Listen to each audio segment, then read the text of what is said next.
Swordfish.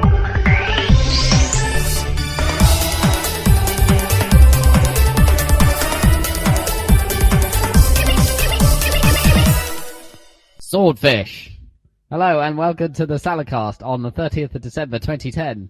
This is our special Game of the Year edition, and I'm your host, Dan Train. Joining me today, Robert Kemp. Oh, thank you. You're far too kind. I'll accept this award on behalf of myself and all the good people who helped me achieve this great honour, and I'll relinquish now. And Zachary Burgess. It's not really a special one, we're just doing it instead of our normal one. That's true. What depends on the definition of special, really. It's like top tier specials are in place of a normal episode. It's not a special, it's a different. It's all different. It's a themed episode. Indeed. Like our E3 episode, where we don't talk about what we've been playing, but talk about... Well, we do, but not in the normal way of just... I ask what you two have been playing, and then we go on. More important things at hand. Indeed. So, we better get started, hadn't we? Rob, I believe you have a list of categories. Have you got what's at the bottom of the list? Zegel. So, okay. Yes. I haven't really made a decent order for these, though, to be honest. So it might be a little bit random. That's okay. I thought, and half of these will probably be stolen, in all honesty, apart from my nominations, but the category titles themselves. So the first one I have on my list is what you consider the most memorable moment in gaming 2010. Okay, so what are your nominations for this moment? I have a number, Heavy Rain, nominated specifically for the finger chop scene. Well, you have to cut your finger off. Okay, that's a good moment. Zach, you got any moments?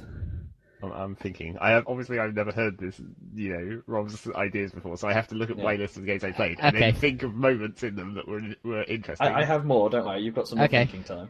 Go on, Rob. Second nomination, Heavy Rain, for having to pick bra or trousers in front of Naomi. Sounds like a memorable moment. It was the same game. Yes, it is, but it was a different moment. Are you going to argue for the bra trousers moment over the cutting your finger off? Is the question. Which was more nerve-wracking for you? If I was to pick one, it would have to be finger chop for the artistic reason, because the other one's a little bit personal. But Mass Effect 2 for the opening sequence. Oh, that is good. Okay. No. The opening sequence is much cooler. I agree. Opening sequence. No, that's not okay. Yeah, it's memorable, but maybe we should add that as well. Mass Effect 2 for the giant fucking Terminator. Yeah. Okay. And immediately discount that as not being as good as the start, which is freaking amazing. Yeah. Not as good, but it's memorable for a different reason, for being completely stupidly retarded. Yeah, but if you're going to say that, then memorable moments could be like the moment in Civ 5 where the AI got really confused or something, and yeah, but that's not a moment at all. That's like everything that's like Civ 5 all the time. Okay. Okay. That's a completely different category. Any others? I have two more. Halo Reach, because my personal favourite sequence during that was the sequence involving the death of, is it Gorge or George? George, isn't it? George, I think, with a J. George. Yeah. Gorge. Yeah, that was Quake, wasn't it, where there was someone called Gorge? I personally prefer the moment at the end where the Pillar of Autumn takes off. I thought that was really cool. That is quite well done. Or maybe you should consider the end sequence. There's lots of good moments in Halo. But I quite like. I for some reason I remember, and hence the category name. I remember the death of George sequence more than the others. Right, yeah, because all the noble team die, don't they? But and just like Yahtzee says, so they're all trying to have a noblest death contest, aren't they? But George pretty much does take the cake, really, doesn't he? Oh yeah, absolutely. Yeah, he's got a good one. And the last one, Kamikaze is a little more powerful than the rest of them. That's true. And my last one is probably the one that's a bit of an outsider, to be honest, from my opinion, is Death Spank, simply because the demo made me laugh. Okay. Did it make you laugh more than... Oh, of course, Brutal Legend doesn't count, is last year, but No, that's last year. Can't count that. okay, fair enough. It's Okay, also not much of a moment if it was just like the whole demo. No, not true. I suppose if I was to count that, and I haven't played the full game, so this is quite literally just a bit of a shit entry, to be honest. But I quite liked the bit where you could keep talking to the witch lady about what you've been up to, and there's usually it's usually not that impressive. Okay, I'd like to nominate the moment that, I mean, you guys won't have, but there's a moment in Red Dead Redemption when you first go over to Mexico, and you've just done like a mission on the river, but when you first enter Mexico for the first time, it plays this song, original recording, just acoustic, a man and a guitar plays, the rest of the soundtrack cuts out, and it plays this song, and it's quite melancholy.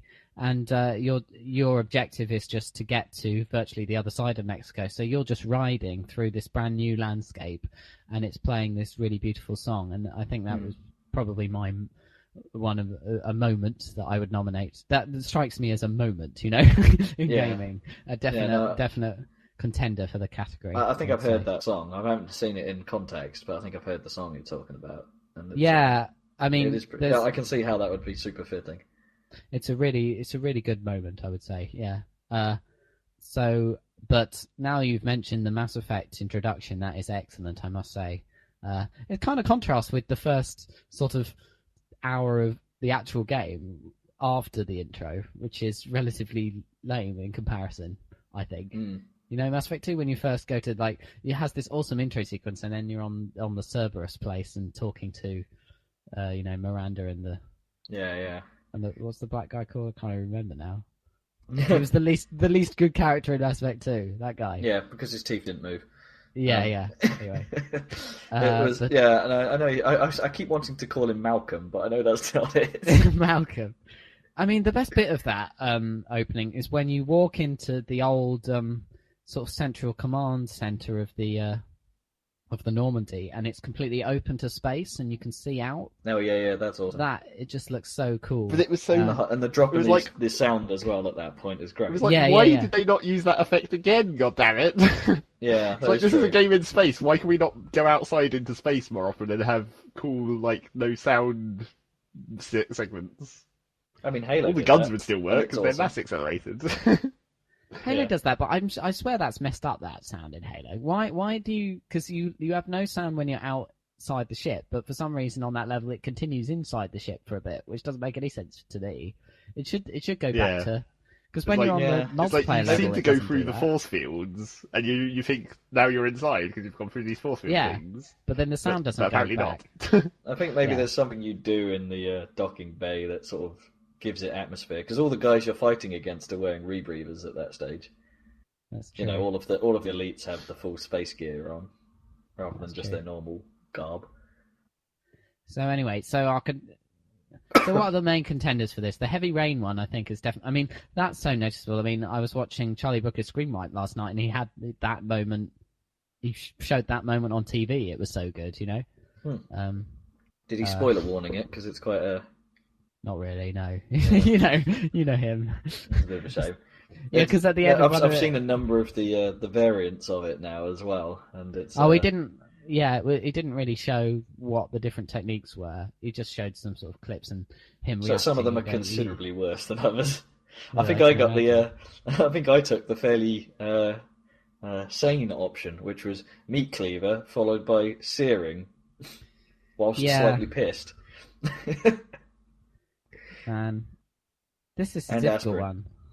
That is a really good... I mean, it's such a good moment that it sells the whole game in a way. I mean, I remember Laura talking about that moment and thinking that, I couldn't wait for the game to come out because she knew that bit was in it when you had to cut your own finger off. I don't know what's so exciting about it. It's sort of morbid fascination. It's... For me, it's the fact that it actually gave you the emotion of not wanting to do it. Yeah, exactly. You actually and don't all it is want to pressing cut some it off. buttons and you yanking just the don't want to control go through with it. But for the game's purpose, you do, and that was Heavy Rain's massive. But plus was just the amount you get behind the characters. Would you say? I think that I haven't played Heavy Rain, but it seems like that moment might be the absolute highlight of Heavy Rain. In a way. Well, yeah. The reveal is pretty cool as well. But you haven't nominated because I didn't see that it at the coming. moment. I don't know. I didn't really see it coming, but I don't think that was necessarily a good thing because it was like it came totally out of the blue. It's like, oh, it's that guy. What? Suddenly he's sitting in his office burning these things, and then you gradually realise, oh wait, it's him. What? Wait, why? and then it does sort of explain it as it goes. Well, yeah, I suppose you're right. Maybe it isn't such great, but it's not as good as the finger chop. I mean, Mass Effect 2 doesn't really have a twist, does it? No, that's my big problem with the Mass Effect 2 stories. You know exactly where it's going right from the start. Yeah. There's no twists. There's no. It's like the only twist is to discover how retarded it is. Yeah, basically, I suppose. I mean, it doesn't have the moment that I'm thinking of to compare it with is the moment in KOTOR of Knights of the Old Republic, which is, BioWare previous game. The first one, the moment where the twist is, and that is an absolutely brilliant, moment. It's probably a better moment in terms of gaming than I'd be very intro. Yeah, I'd be because it wasn't. I don't know. Actually, the reveal in Mass Effect 1 wasn't that great. It wasn't done particularly well. It was nothing's been as good as that. The identity of Revan thing, which was very clever. Obviously that's a very old game. Back in KOTOR, yeah. Do you know about that twist? I know of it, but that's I like don't the best know enough twist in to really gaming. comment. Well, it's not really a spoiler anymore, is it? But No. it's very clever because it uses the cliche of RPGs where you start the game and you have you don't ask who am I and what have I done prior to this moment because you're like, oh, I'm starting a game, here I am, like all game characters in RPGs have kind of amnesia from the start, don't they? So you don't even think about what your character has done prior to the moment you take control of him. Because you think, oh, I'm just some Republic soldier. But then it turns out you are the big bad guy, which is absolute genius. Does he literally have amnesia? So that he doesn't tell everyone. He can't because you're playing him. Yeah, it's not amnesia. It's force. It's force-induced. Force amnesia. Lol. Yeah. Well, no, it's like a mind attack. You're not the man you him. think you are. Yeah, it's like he's been hypnotized with the force or whatever to not remember his prior life. It's memory erasure. Erasure. Yeah, that's a thing, isn't it? It would make sense to be able to do that with the force, wouldn't it, in terms of the Star Wars universe? Maybe it's just erasing. Yeah, erasure. Damn, that song, that stupid Muse song. Muse has gone ridiculous. Thanks a lot, Matt Bellamy. Anyway, I'm leaning towards Heavy Rain, even though I haven't played it for this category. I think purely out of notoriety. I mean, not just our opinions, but just out of the general. Everyone knows about that in gaming. Really, It is, and it is good. I mean, seriously good, and it's one you do think about for quite some time afterwards. Yeah. Okay. Well, we've got plenty of categories to get through, so if there's no objections, I think we'll nominate Heavy Rain's finger-cutting sequence as the best moment in gaming 2010. Official Happy Salad. Hooray! Hooray! Next category. Congratulations. Congratulations, right. Heavy Rain. Zach, do you want to take a lead on a category? Shall we mix and match? We could, but mine are more retarded. And also, I don't have very many nominations for them, which doesn't help. Well, this will be interesting. Can add. We'll have the light-hearted ones, followed by the sort of more normal ones. Well, let's do the one that I put down first, which I can only think of 2 nominations for, so you guys are going to need to kind of help. Okay. It's the 2010 game most likely to make you swear. Oh, excellent. Okay, so Super Meat Boy. The problem is, I'm assuming we're limiting this to 2010 games, though. Well, that's the point, because it's 2010. Yeah, my most sweared at game of this year would definitely be Team Fortress, but... Well, yeah. Probably. Well, I've been swearing a lot playing Batman, but that's a previous game. It's like the only 2 I came up with for nominations was obviously Super Meat Boy and, Call of Duty Black Ops, I guess, because the other one came out older. Yeah, Black Ops would be probably my nomination too. I mean, don't get me wrong. This is the first modern-ish Call of Duty game that I've actually sort of enjoyed in quite some time. But that doesn't mean it isn't as frustrating as hell in places. Yeah, I think I mean, I haven't really played much of Black Ops, but I played Modern Warfare 2 this year, and I can see how that relates. And also, I can hear from this room Callum playing Black Ops multiplayer, and you can hear the swearing from here. I mean, nothing. That really does induce. And when I was playing the demo, I haven't got to like super hardcore on Super Meat Boy yet, but when I was playing the demo, it really reduces my swearing. The fact that you start immediately, because that's the time when I swear, is the time between fucking up and getting to start again. That's when I'm going, oh, for the love of fucking hell, or whatever. Meat Boy doesn't really make me angry. It's just kind of, you do occasionally go, oh, fuck, but it's usually in a comical way. Yeah. Because your deaths are usually hilarious. It's like, that's why, once again, this is not actually a good category, because there's only 2 nominations, but they make you swear in totally different ways. Yeah.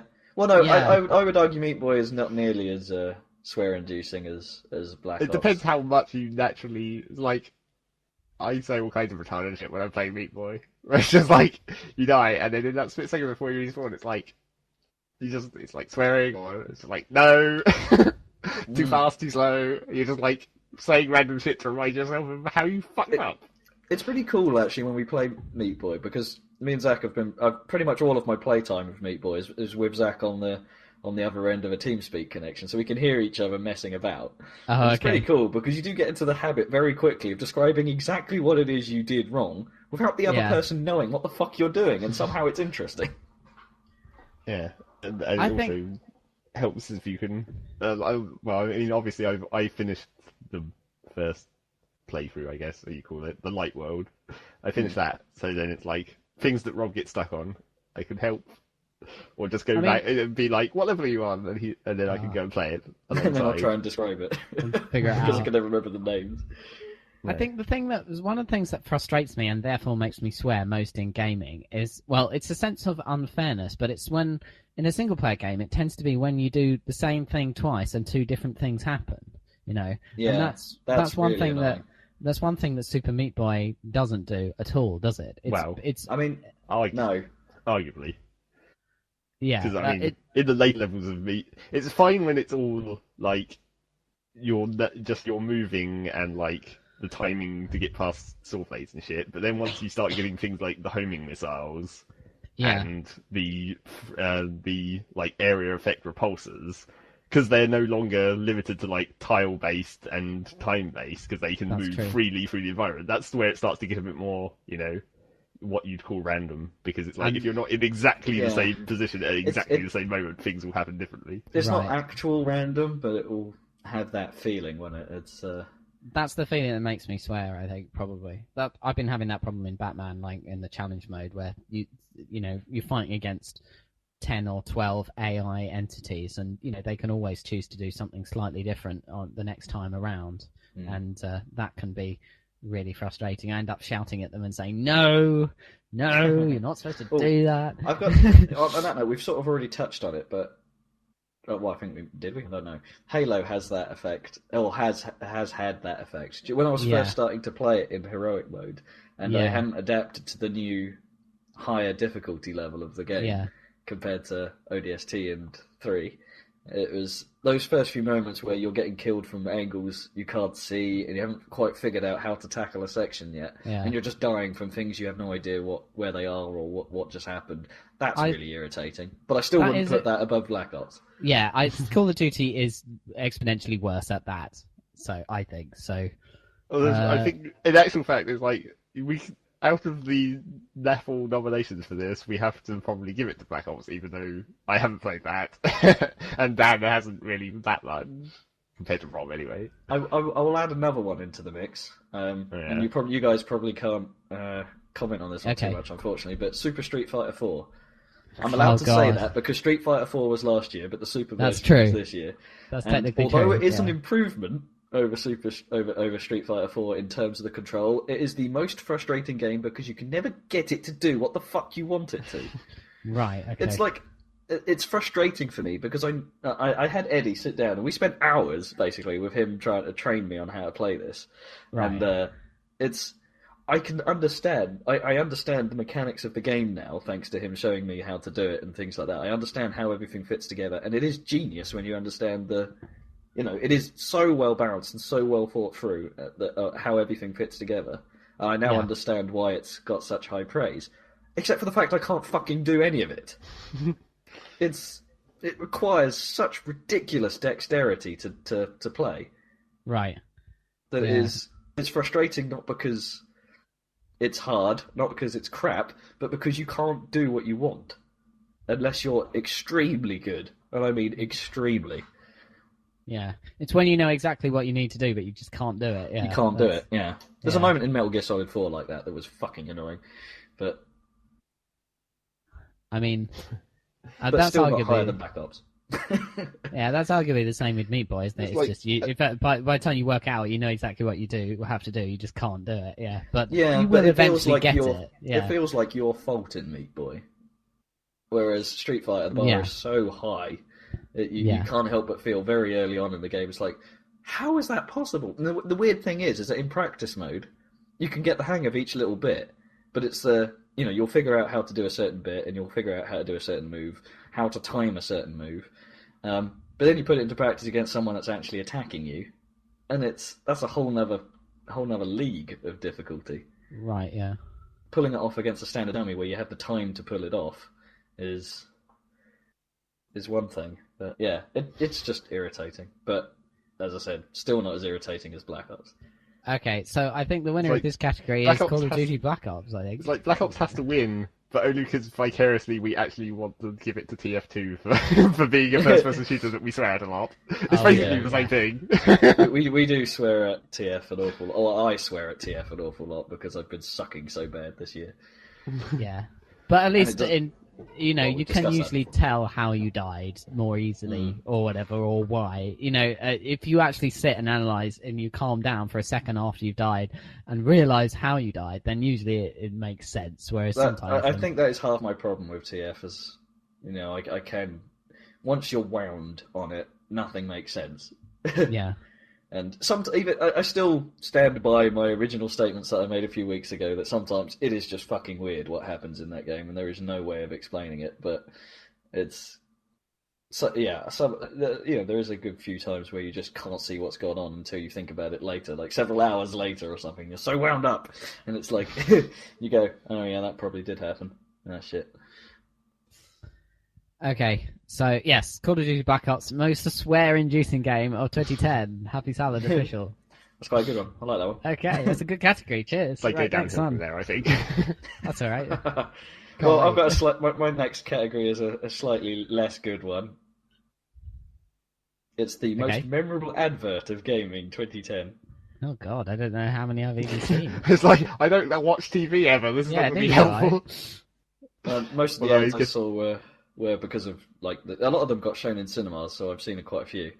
But What ones were in I the think there cinema? was an I might advert have for seen. Eve in front of Tron, apparently. well, okay, I I'll did just see give an you a list advert of for all Eve the ones I've recently. seen. And oh yeah, no, there's been Eve's always about but I haven't seen it on telly. But Eve is also not technically 2010.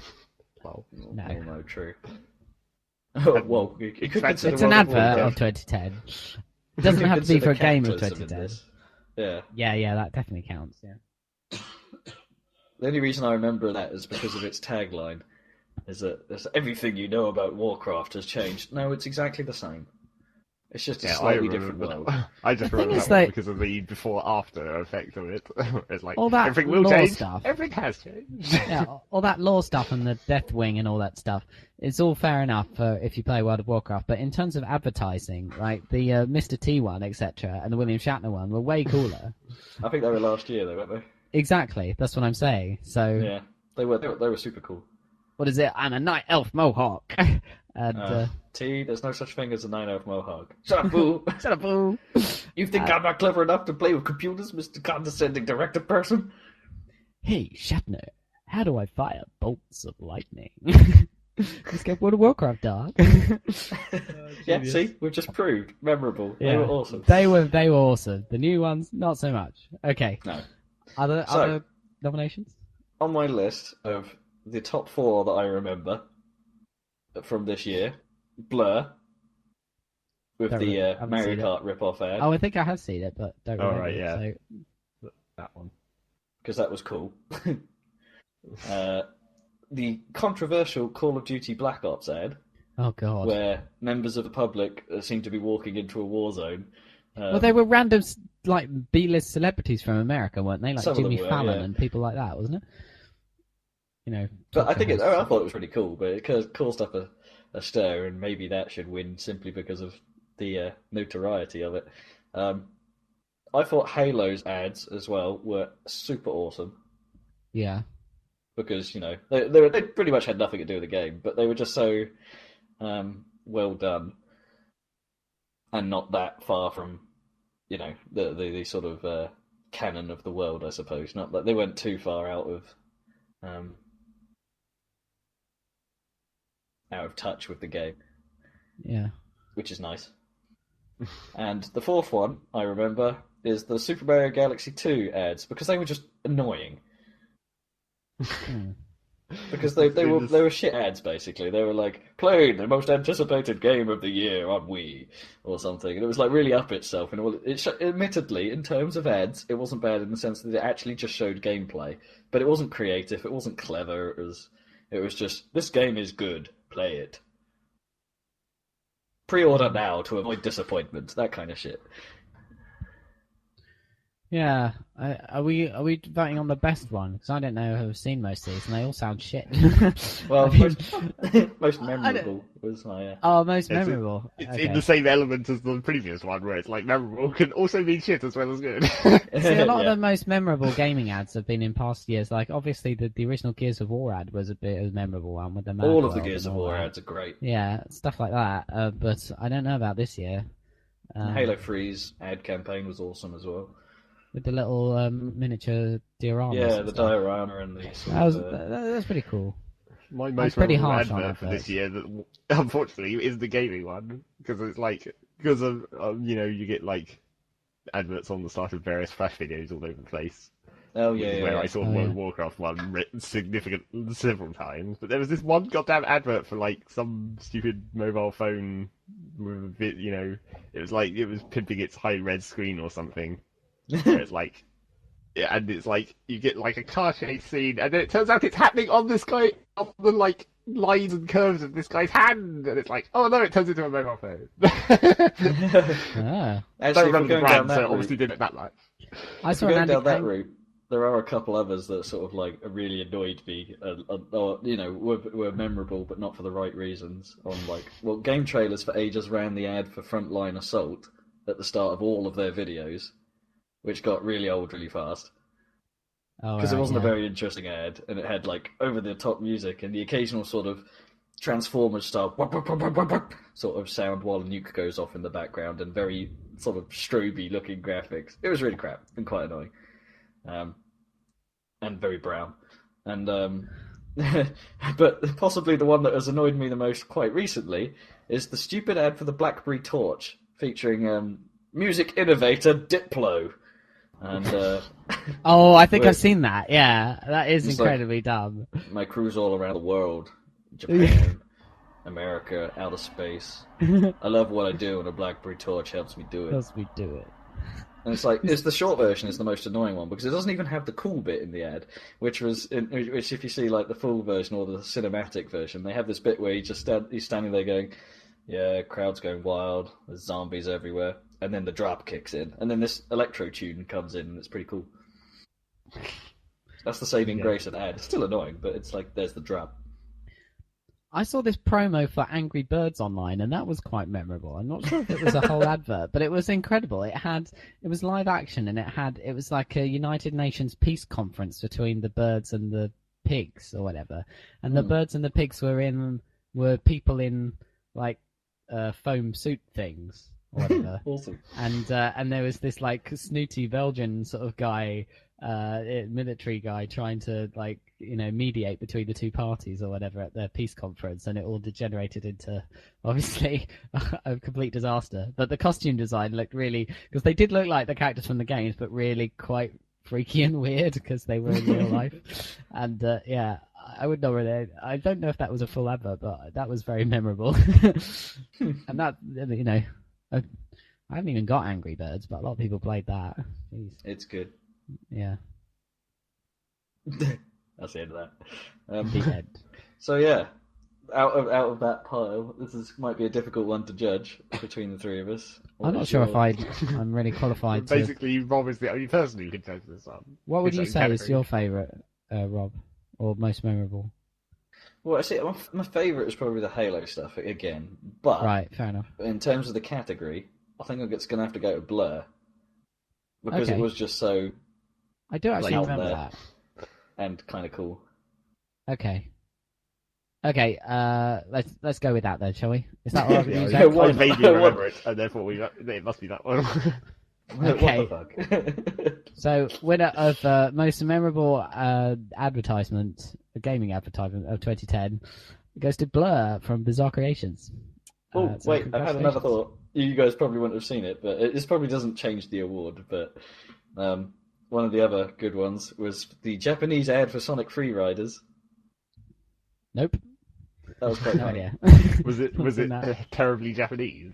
It had kids playing the game, and then every now and then a slogan would appear on the screen in big letters, and the voiceover man would say it, and there'd be like thumbs up and everything. So it's like super fun time or something. So yeah, basically Japanese. Is what it's awesome. And also the Blur advert should also win like epic fail at getting people to actually buy the game. Oh well, never mind. Yeah. It's like there's most biggest waste of cash. Yeah. Buying that advert. The company has now been sold, hasn't it? Or just been shut down. So yeah, I think so. Anyway. Next category. More on that later. More on that later. Go on, Zegel. Oh, it's alternating, isn't it? Here we go. Yeah, I was trying to think of what could be next.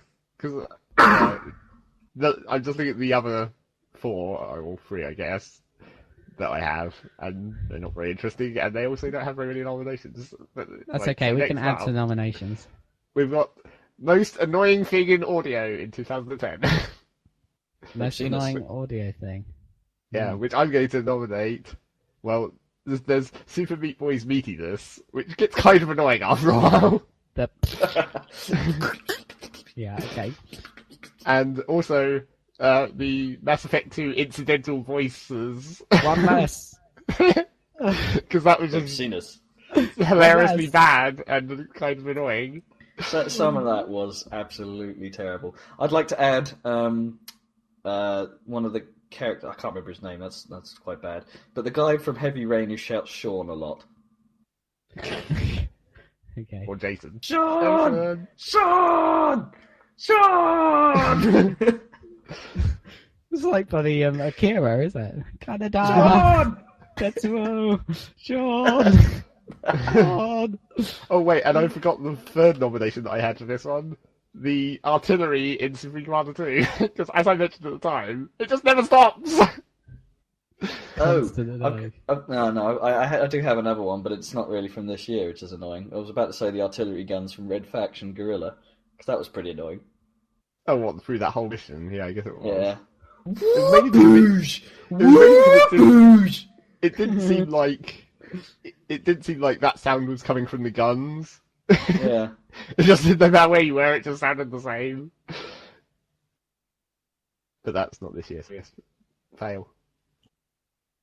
Yeah, discount that one. These aren't that strong, to be honest. No. Because that Mass Effect 2 thing is annoying, but it's not very annoying. Like, it wouldn't make me... It's more funny, if anything else. Yeah. Sometimes. There must be something really irritating in the games that we played this year. This might actually... I suppose if it's most irritating thing in music, we could overlap this with worst music, I suppose. Okay. For which I have a couple of nominations. Okay. Sonic 4 for the menu music. Oh. for the menu music, because that is just god awful. Especially considering, how good Sonic music used to be. That's the Yeah. trouble, isn't it? It's the same with the whole game. It's like the Sonic used to be 2D Sonic used to be amazing, and it's like, oh, they finally made a 2D Sonic, and it's not very good. Well, we'll soon see, because it's currently 800 points, which is the price it should be on Xbox Live Arcade for today only. Oh, are you going to pick it up then? I already have. Well, you're a Sonic fanboy, so it doesn't really matter. Yeah, I that feel it's not that obliged. great. Yeah, you're kind of obliged. Poor And Rob. We can only pity him. Saying that, I have been playing Sonic Colors, and I will talk about that in the future, because it's actually good. What about the laser sound or whatever from Sonic Colors? Drill! Drill! Oh, by the way, did I tell you that on that quick look of Sonic Colors, like, it sounds amazing if you turn the language option to Japanese. So just absolutely do it. Put it with English subtitles. Just put everything in Japanese, and everything sounds 10 times more awesome. Actually, quite like. Does it new say actors. laser in Japanese? Yeah, it says it in or something. I don't know what it says. Something amazing. Awesome. That'd be amazing. So cool. I actually quite like the new that was actors so though, racist. as well, Oh, which dear. is worrying. Anyway. Yeah, it was. I know, but I couldn't think what it was, so I just fell back Well, you to would know what it racism. was, so... No, exactly. Ich need Sanji. I don't think the new actors are that I think it does have a countdown, doesn't They're it? better than the last ones. Isn't there a thing that counts down in Sonic Colors? No, actually. Oh, okay. Not that I've Maybe been so far. It used to, at the start of maybe. Unleashed, sort of have a sort of timed, here we go! But, which Right, is kinda so... cool, but... Hmm. Yeah, Damn, I can't think of anything. yeah. Sonic Colors, I'm actually enjoying it. And, no bullshit. No, Actually, quite good. It's not just me liking it because it's a Sonic game. excellent. It's- And you get to but use yeah, your more- Wii. Yeah, I do. My Wii's finally Hurrah. getting some use. Which means I have to Hurrah. plug it in, and means I have to change Lol. cables around the back of my TV whenever I want to use it. So Yeah. there's mild annoyances attached to it. But, yeah. There's actually a spare Wii in this house that I could probably use, but I can't plug it into my monitors, so Yeah. I need... Because you can't. I mean, I need No. a VGA box that accepts component in, because that's literally the only way to do it. I mean, anyway. Oh, well, yeah, unless you use composite. But Yeah, into the VGA, but I don't know. for the But then pig. it's But gonna- anyway, my other it'll look pig, nomination to add to the worst audio category is menu music from Gran Turismo 5. Oh, genius! That's a good Because one. bits of it are fucking awful. Oh man, I kind of like that one. That is much more annoying than that Mass Effect 2 one less thing. I think Oh. I agree with you on that one. The worst bit of it is, and I'll try and demonstrate this using my mouth, there's this, which will make it sound infinitely worse, but there's a bit of music that plays quite often while the game is loading a race, and it's sort of like, it's got a sort of casual dance beat in the background, but as far as I can tell, the main melody is...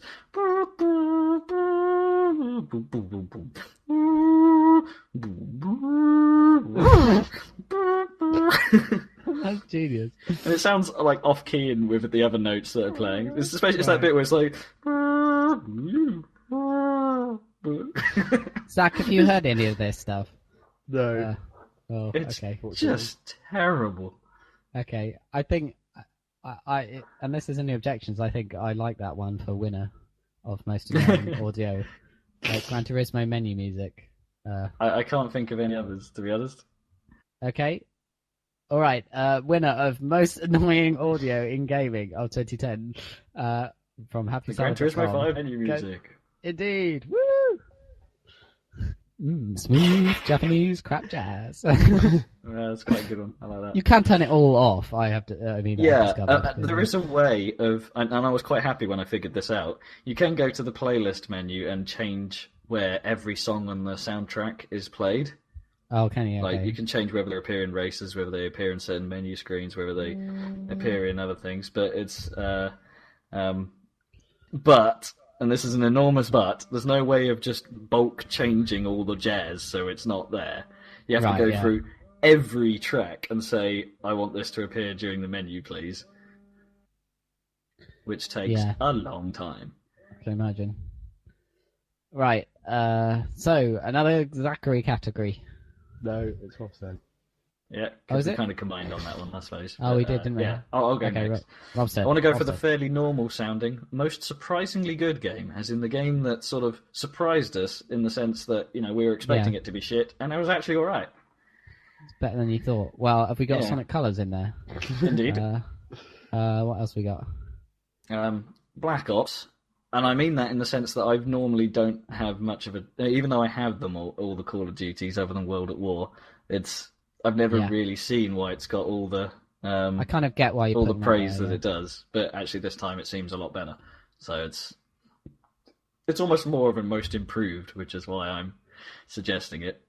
But actually, while it was in development, I kind of had a sense that I might like it more than Modern Warfare 2.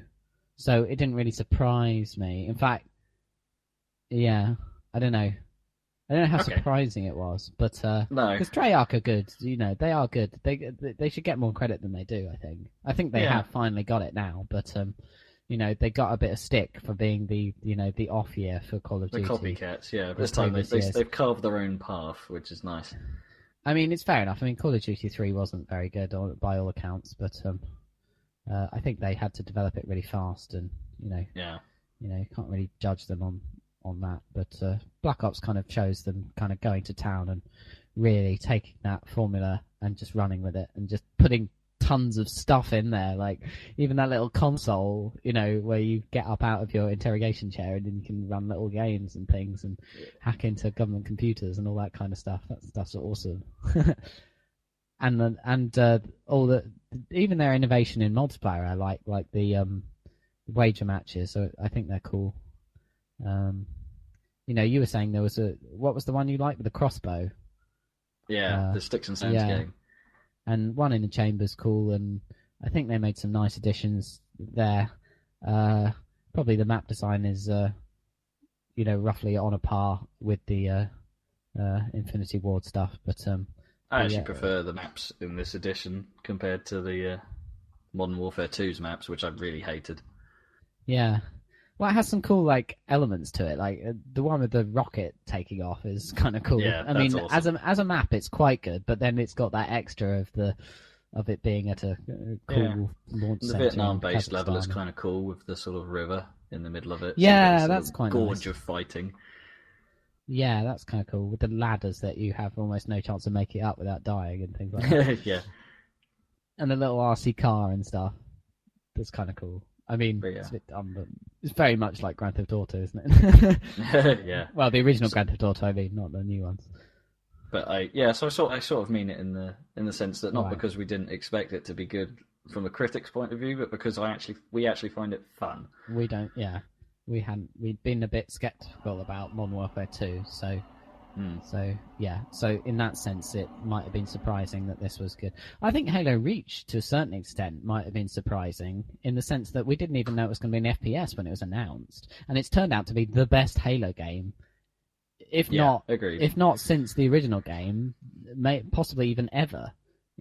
Yeah. So because the problem, the thing with Reaches is it combines the best elements from all the previous Halo games. Because if you take the other Halo games on their individual merits, they always had a high point. Like Halo 1, set the bar, basically. Yeah. It's what practically every new FPS is based on, is the rules that Halo 1 set. Exactly. Halo 2, okay, it wasn't much of... people don't really talk off about its campaign, but it was pretty good, but... I didn't like it at all. But That's just me, maybe. Fair enough. But if you consider the multiplayer element, it was incredible. The multiplayer element of Halo 2 is unbelievable for what they did at the time. I mean, that set the bar for what everyone's done with multiplayer on console, including Call of Duty now. That's Halo 2, that's where it came from, yeah. It was basically what made Xbox Live work, and if it wasn't for that, we can it might not have been as big as it is now.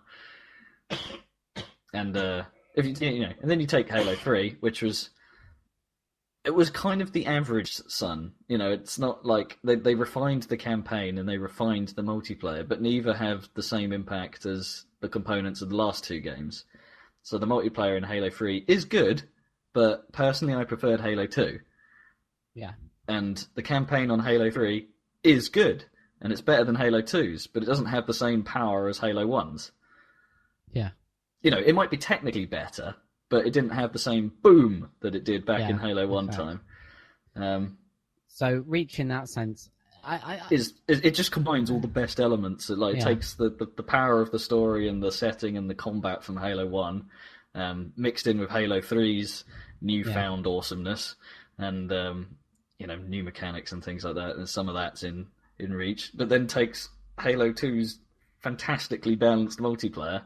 Well, obviously, it has some changes because they removed dual wielding and things like that, but they've just created the best game in the series by a long way. Yeah, but on the other hand, for this category, like a Bungie developed Halo game, you can't really say that's surprising. No, that it's in good, terms of the category, you know. it's not particularly relevant, I don't think, because I knew it was going to be good. After the beta, we can't say it was surprising. Oh, that's true with the beta as well.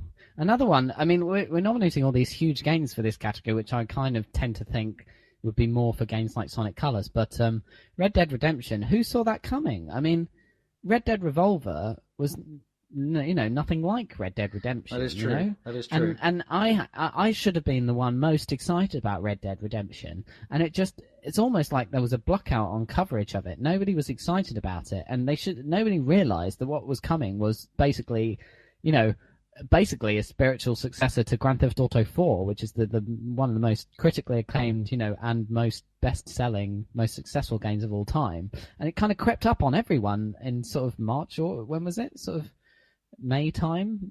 Yeah, and about then. just appeared and just destroyed, and and the people that were making it were really worried they weren't going to recoup their enormous development costs, and they did massively because it sold incredibly well. I mean, in a sense, Red Dead Redemption was really surprising in a way, because I guess. I suppose it wasn't surprising for me because it was completely off the. Well, yeah. The surprise for me was that it was completely off the radar until it nobody came knew out. It was coming. Yeah, And it's like once it had come out, I was like, oh, it's Rockstar. Oh, it's GTA based. Yeah, it's probably going to be good. yeah. But no, it's probably going to be considered good. I still don't know what my take is on it, having never played it. But and with my history of GTA of late, but it's it's surprising in the sense that I can see what you're saying. It came from nothing into arguably best game of the year. So if this category is like games we thought were going to be lame and turned out to be great, then it doesn't count. But if it's just in terms of sheer surprise, it's like nothing, and then surprise, one of the best games ever made. Yeah, that is quite surprising. So this almost I don't know. changes up what the category means now. So we'll have to consider exactly. that. I think that's a good entry. Okay. My other one was BioShock 2, my other nomination, simply Right, yeah. because I wasn't bowled over by BioShock 1. I'll be honest. Yeah. I didn't get too much of the hook, as I call it. I didn't get too much of the draw. And from playing the PC port, it is kind of a lazy port in places. And BioShock 2 is a far better job. It still has its flaws, but I like it. And that's going to say something. For something that's come from something I was a bit meh about to something, this is actually pretty cool, is a good enough step in my books to give it a nomination. I mean, it could have been crap because it's a different developer with the same I honestly thought, setting. even up to the point of starting playing it a week or so ago, I thought, what can they possibly do? I mean, BioShock 1 was such a well-contained story. The world suited and the game suited a one-off, but they've made it work and it's better, and it's okay. Then that's what surprised me. I think I went into it expecting it to be more of the same or a crap sequel, just a cash in, but it's not. It is actually worth the money you pay. Okay. I would recommend it to people playing BioShock 2 and ignoring the first one. In all honesty, you'd probably get a lot more out of the story, though, wouldn't you? If you had, true. You do gain on the first one. You do gain, story elements from. It's not entirely essential, but there is more understanding of the world if you've played the first. Okay, Zach, do you have any ideas for this category? No, not really. Okay. Do you have any opinions about the ones we've been talking about? Don't know. Also, not really. Well, Rob, what do you want to say about Sonic Colors for this category then? Of most surprising success. Well, that was surprisingly non-shit. Yeah, I agree. Okay. that's just the thing. I mean, it's the thing about Sonic Colors is obviously it's Sonic's rap is the, his history sheet isn't for the last decade isn't a good one really. No. With the exception of the Sonic Adventures, they've all had their flaws, and even Sonic Adventure was. I mean, you can't really argue. Sonic Adventure 2's you guys really liked, but Sonic Adventure was never as good a translation of Sonic into 3D as Mario 64 was a translation of Mario into 3D. Yeah, true. I mean, true. In fact, they've almost given up at this point, and I can see why. I mean, colors. Yeah, the best bits in colors are the bits where it's side on. I would have thought.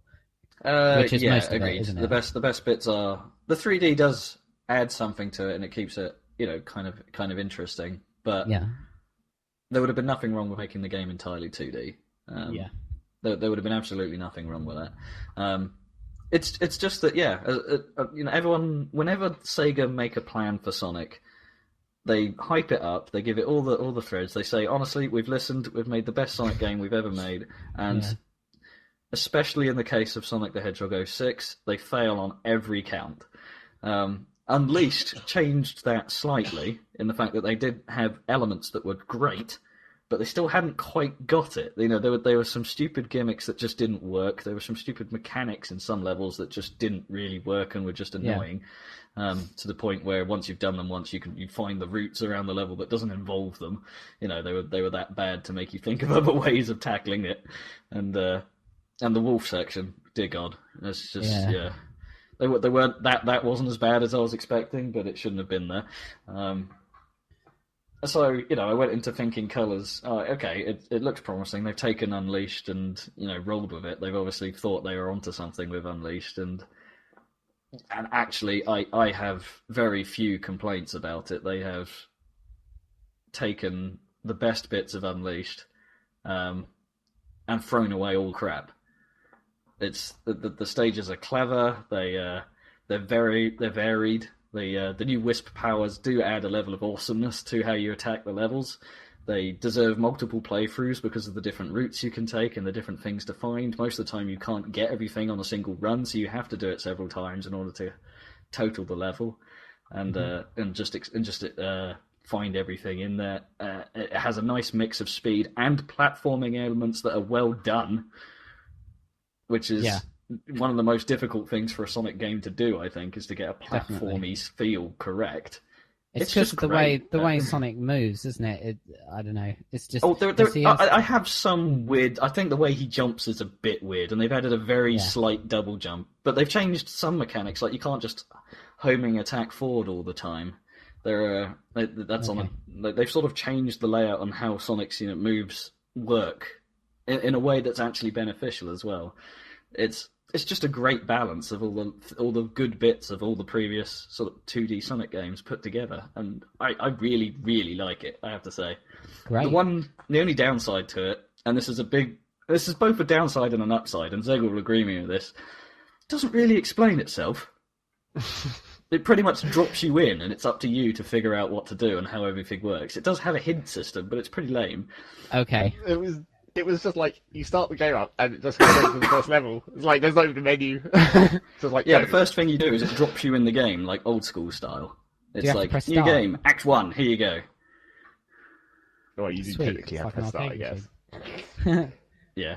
But it was like, it drops you straight into the level, and then when you eventually get to like the first bit of story, it doesn't try to explain it, but then it doesn't actually want to try to explain it, because it seems like they've just given up trying to actually have stories, where it's like Sonic and Tails are just like, well, Eggman built this thing, so he must be doing something bad, so we're here to stop him.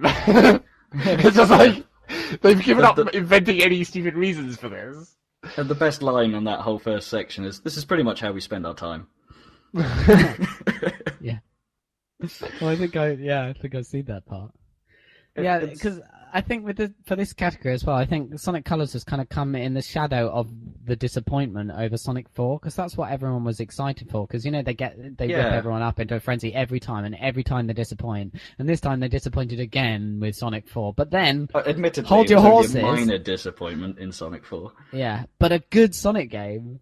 Out of that, and that's what makes it almost surprising, in that it's come in the wake of another slight disappointment, you know? The only thing I would say is that if Sonic Colors was released on Xbox and they didn't do what they did with Unleashed and had different stages on the Xbox compared to what they had on the Wii, the same game. You know, I would get the Xbox version because it would even if they didn't make the graphics that much better, I'd love it to be HD and have a smooth frame rate. It's the one thing it lacks is that it runs at 30 frames rather than 60. A Sonic game should really run at 60 if you can help it. Well, they should consider releasing that, I think. I think the only reason they haven't is because Sonic Unleashed sold well on the Wii. Right, I see. Reasonably well. Because it's a huge install base, isn't it, for the Wii? Especially because there's so few, let's be honest, there's so few good games on the Wii these days. Is that fair enough? Commercially, it did a lot. I sort of agree with you. There's not many games I'd want or... I mean, even Epic Mickey is supposed to be the big saviour this year, and even that was like a disappointment. I'm not interested in buying that. It has been nominated in other award shows for most disappointing. Yeah, exactly. So, but if they made that a downloadable game on Xbox Live Arcade or whatever, even I would consider buying that. That would be brilliant. That would be absolutely superb. And they could charge the 1,200 points, maybe even 1,600 for it, and it would be a good price for that game. 1,200 points. I suppose that is the one criticism. Sonic Colors is now available at a reduced price. Pretty much everywhere you go, you could get it 20 quid or less. It seems a bit rich to charge full price for it. I mean, it's not massive. It's a Wii game, though. You almost you can clear it pretty quickly. Is the thing. You could play every stage pretty quickly. Getting all the maxing out each level will take you time. But in terms of if you were to consider it on a content basis, it's a bit of a rip. I think almost all Nintendo games are these days are kind of overpriced. I mean, the only ones you can consider like as having as much content as like a full-fledged Call of Duty or Red Dead or something is something like Mario Galaxy 2, which is fair enough to charge full price for. But a lot of these games have a lot less content, and then another half of their revenue stream is all the DS games. And I still think that, even though Golden Sun, the new one, Dark Dawn or whatever it is, probably has loads of gameplay in it, it's still a mobile game, and I don't want to pay £35 for it. I don't know. Yeah. So, and they don't get discounted as quickly as it's terrible because they don't get discounted as quickly as much more content filled and graphically superior games on PC and even Xbox and PS3. Like in this Steam sale, you're looking at amazing games for like $5 or something, and then you want to buy Professor Layton or something, or you have to spend 35 quid. It's just, it seems like I have problems with the first party Ninty games, especially because, a good example recently, and this will come up in one of my categories later. Actually, no, I'll leave this one out of the discussion now because it will come up later. But okay, sure. Ninty games in general, like New Super Mario Brothers, not a game that was released this year. At the end of the following year, is still full price. I saw that. 40 quid. Without fail, you'll have to pay release price for that game. It's crazy. They're not doing it for gamers, are they? That's the thing. Or what we think of as gamers. Not that I am a big fan of that word, but it's for the people who've bought a Wii for Wii Fit, and then they think, we want a game for Christmas. Oh, Mario, that's a well-known brand. Do you know what I mean? And they're not the sort of people who look at reviews, or even though it's not a bad game, I'm sure Super Mario Brothers Wii is probably quite a fun game. If it was, I mean, I've always had a bit of an interest in it. As something I'd quite like to actually play, but I've been put off by the price. I mean, almost nothing first party Nintendo is bad. I mean, it's usually pretty damn good, from a quality standpoint. But it's quite cynical on the marketing, and it almost makes me think less of the game, which is a shame because I'd probably like to play that. Yeah, and it's not just that. There are a few others as well that are pretty shameless in the fact that they've kept their price tag. Even Mario Kart Wii is pretty high up on the price list, and it's not a good situation, really. It's a good game, and I can't play it because I know how bad value it is. Yeah. Anyway, It's good to be well informed, though. It's better to be us Yeah. than to be them. So I think the winner of this category of most surprising success story of 2010 is Sonic Colors. I think, wouldn't you say? I'm very glad you said that. Yes. Zach? As I a haven't late played that addition, much of it yet, so I I don't played know. a few more. I played a few more hours of it today, and so far everything's been great. So Okay. Okay. So that's our winner of this category. Okay. Next one. go on, Zach? Zaggle. Is it Zach's turn? Take it. Uh, I don't think I actually like that category any longer, so I might just skip that one. Something I wrote down, and Leave it's it to like, you. yeah, I might come back to it depending on how the rest of it goes. Wrote. I'm a grammar Nazi. Hold on. Shut up. You said writ. Writ is a word. It is useful in some circumstances. Just not that one. Well, I typed it anyway, so screw you. Well, fine. No. Okay, how about what I've put down? What it technically should be called now that I think about it is something along the lines of like, least change in a sequel or something. But I've just put laziest new game. Lazy As in, new game. we took a game that we made a sequel to a game, and it's like we really laziest didn't do sequel. very much. Which is basically every goddamn game I've played this year. Laziest sequel is the category then, effectively. Yeah, that's always a good one. Or at least improved sequel is the Fair usual enough. name for it. Let's keep laziest. I like that. Laziest, Laziest sequel, yeah. Okay. Well, obviously, Mass Effect 2 is the antithesis of this category, isn't it? Really, because it's a really improved sequel. It's such a different sequel, isn't it? It's very different. But what have your nominations for laziest sequel? Well, there's Supreme Commander 2. Yeah. Yeah, that's fairly good. There's Civ 5, although that's on the edge of this category, because Yeah. they did change a lot, but it's still just, like, not enough. It is in the same way as, like, what I'd say about, like, SimCity and stuff, where it's like, okay, you're nearly there with SimCity 4, but you need to do another one and make it actually, the game that we want. And then there's, like, Super Scribblenauts and Gone Sun Dark Dawn. Because it's like, Yeah, especially those two on the DS.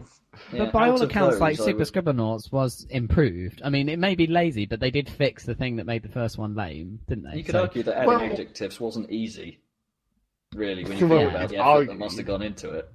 Did But the it's adjectives improve the game? I mean, they Well, must the have thing done. was that it seemed like, from what I know about the first game, but it was like they added the adjectives, but then the game became a lot more about just putting in words to get an item rather than actually using them.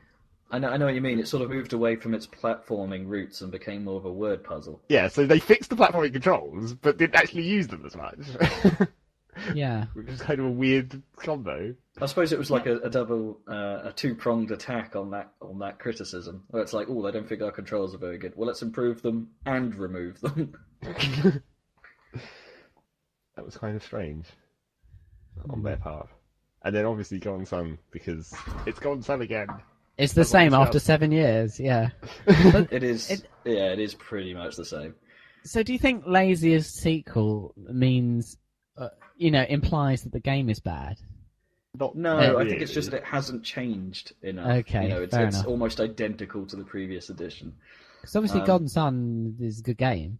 It's always Yeah. been a good game. I It's mean, like, Pokemon as I said, franchises... it's like, I think this is the last one they can get away with without putting more effort in. Yeah, I I mean, mean, mechanically it's the same, but they have upped the graphic level, which was better than Golden Sun 2, because that was even lazier.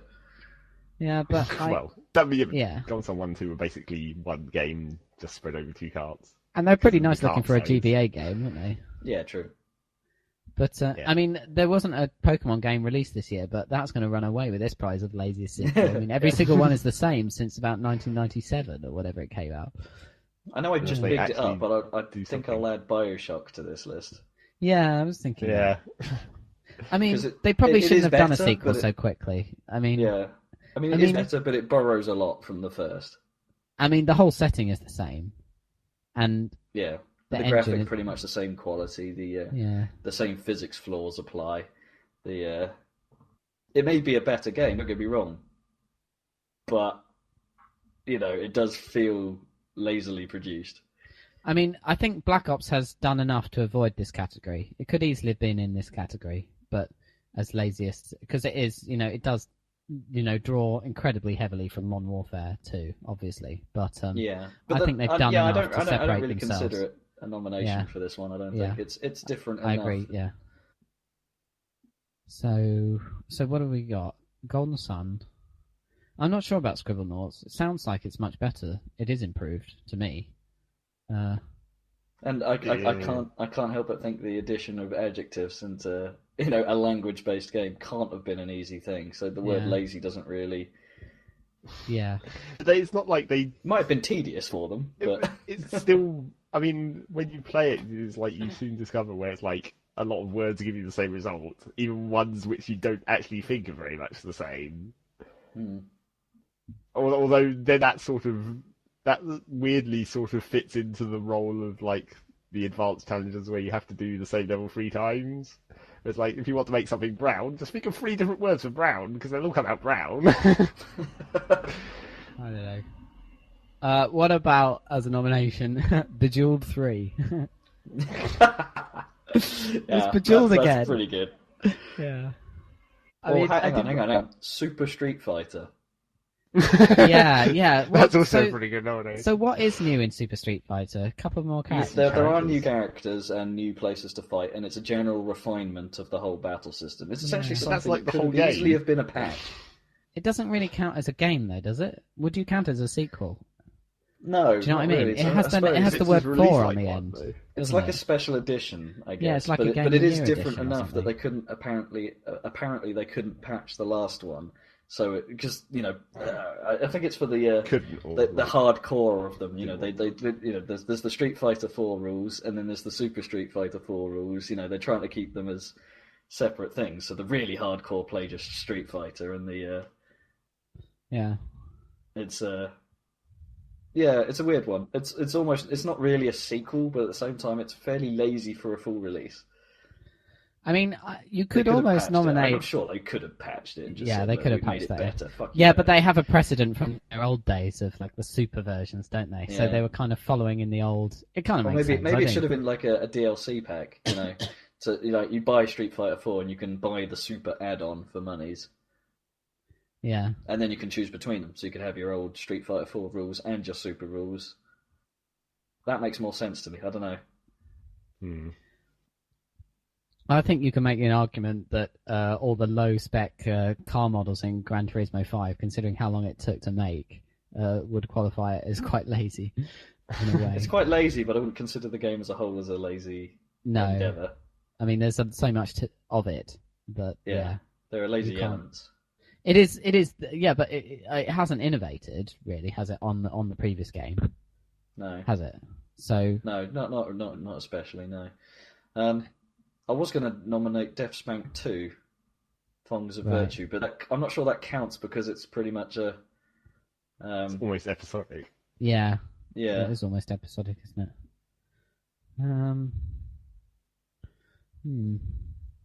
So, sorry, what have we got again? Golden Sun? We definitely have on the list. What else? Yeah. We're not sure about Scribblenauts. No, I don't think I can put that up. Yeah, I think we just. It can be nominated. I'm okay with that, but I don't think it wins. Okay. Or Civ 5, because that's in the same vein as Scribblenauts, where it's like they Again, changed I don't really agree with that. They put effort in. It's Civ 5. Yeah. Do something different already. They tried, but not sufficiently.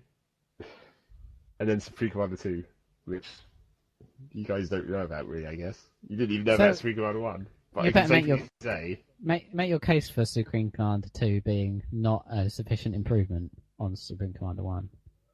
Well, the problem with it, it's not that it's not... It's when you say it's not a sufficient improvement, it's more like sort of a step back. I guess you could... Everyone said the same thing like last year about Command & Conquer, the last one, whatever number that was, 4? 3 or 4. No, 4 was the latest one. That was this year, wasn't it? When everyone was like, oh, it's a step back, because they did that whole thing with like the weird, almost... Basically removing bases, didn't they? Year. Which is insane, because that's the whole point of Command & Conquer is bases, isn't it? But that's the same kind of sort of idea of Supreme Commander, where it's like they went on for ages on Supreme Commander, where it's like, huge maps and tons of units and stuff, and then they didn't really give you any kind of fine control to actually exploit tactics or anything. And in Supreme Commander 2, it's like now you have almost no units, but they're all experimentals, so they do shit tons of damage, but you don't get very many of them, and the maps are still quite big, so it's kind of pointless that they're that big because you don't have as many units. It's like they tried to carry on with their grand epicness of it, where it's like, you can zoom out to tactical view, and then you can zoom in and see the units close up. But there was almost no point to it in Supreme Commander 2. I think I'm swaying to your argument here. This is sounding pretty. I remember what you were telling us about the whole system of the game when you were talking about it in the podcast a while ago. It sounds like there's much removed as there is new, which isn't a good sign. Yeah, because there was so little, arguably, in Supreme Commander 1 anyway, where it was like there was the selection of units weren't actually very limited or differentiated, and they were basically the same for all three teams. So yeah, and then when you remove a lot of those units to make is like now you have one type of unit, but you can upgrade it differently. Except you can't really upgrade it differently. It's just a matter of how long it takes you to upgrade it to its maximum. This is probably cheating, but I've been on the webs and found a couple of other examples that might be good. Yeah, go on. Fable 3. Oh God. Yeah, but that's not even lazy because there's content. It's just fucked. It's like they messed it up because Fable 2 was great, by all accounts. I mean, it didn't really attract me, but I mean, it seems like it's not just a lazy sequel to a game. It's like they've made a bad game as a sequel to a good game. Yeah. And the other one on this competitors list that I've seen that I sort of agree with is Star Wars Force Unleashed 2. Oh God, that's lazy as hell. I think that has to win. I mean, I played the demo of that, and even I know that's bullshit. That game. I mean, that is really cynical. I thought. From what I know of it, they didn't change anything except the things they did change, they fucked up. Yeah, I mean, it wasn't that great in the first, but I thought Force Unleashed had a lot of potential. I was quite excited when it came out, the first one, but and then I was quite disappointed with the way it actually worked. But I thought, they could always improve on that in a sequel, and they just no, they just didn't. Really. I think that definitely qualifies as super lazy. Yeah, so basically, it's like it has to steal the award by being a game that we did play at all. Well, yeah. Well, I'm glad we didn't really play it. Yeah, I mean, I'm pretty sure we can safely say that's a winner, though. Yeah, that is a winner. I mean, that might sound bad from a hypocritical kind of reviewer stance, I guess, but it's I've only played the demo, and I've definitely played enough of it to know absolutely for sure that it is lazy as hell. Alrighty. Just bollocks. So, shall we conclude that it's Star Wars Force Unleashed 2 is our laziest game of the year, with honourable mention for Supreme Commander 2. Supreme Commander 2, yes, honourable mention. Okay. Oh, great, new category. That was quite a good one, I quite like that. That was a good one, well done. Okay. This is a fairly obvious category, because you know what my nominations for it are going to be. Best game nobody played, because I love this category, because it's great, because it's a sort of shout-out to the unsung heroes of the year. Yeah. Okay. Nominations for best game that nobody bloody played. Or was commercially a flop for no reason at all. Blur, the obvious answer, because it caused the destruction of one of the best studios. Yeah, for racing games, and was a really good game. And was a great game. It's shocking.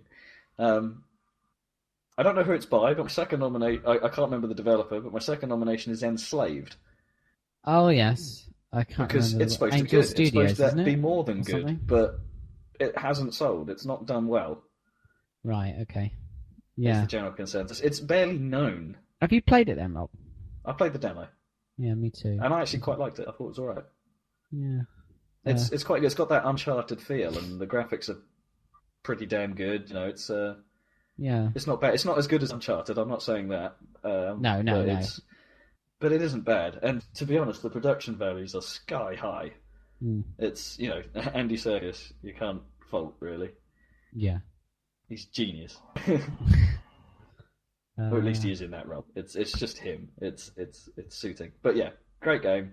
Not really done as well as it should have done. And my third nomination, and this is something I will get the chance to play because fortunately it was part of my Christmas loot, is Vanquish. Oh yes.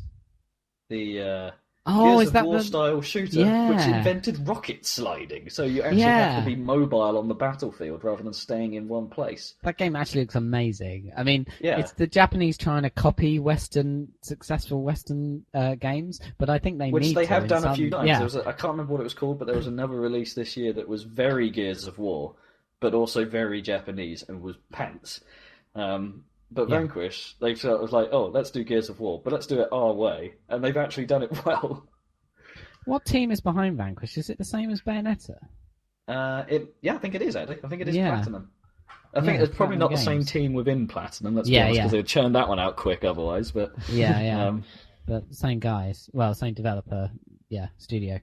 Because I mean they've had a great year. I mean we haven't even talked about Bayonetta yet, but that's a freaking epic. And I don't know why I'm going with this. Platinum had a hell of a Yeah, but Yeah, it's since just they've- like Since they reports turned of up, the actually, death of they've- Japanese, Japanese development have been exaggerated when you start to consider Platinum Games, haven't they? Yeah, I mean, Platinum I think in Games general, have been incredible. Admittedly, they're we can sort of forgive them for Mad World because it was kind of daring, but yeah, it's, I mean that was they're okay. still It pretty wasn't impressive. great. I mean, yeah, for what they managed to churn out of the Wii, it's quite an accomplishment. I mean, they just went over the top with the tone a bit, but Yeah, that's. I mean, that's probably that's true the of Japanese all- stance on it. I guess. all their games have ridiculous tone. It's just that depending on the flavor of the tone. I don't know.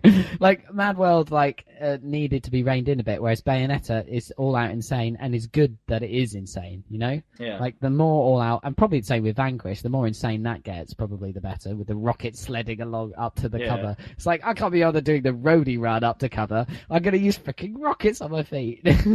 but it's the point I want to make is that it is pretty much unknown. You know, you say Vanquish, and it takes you a little while to think of it.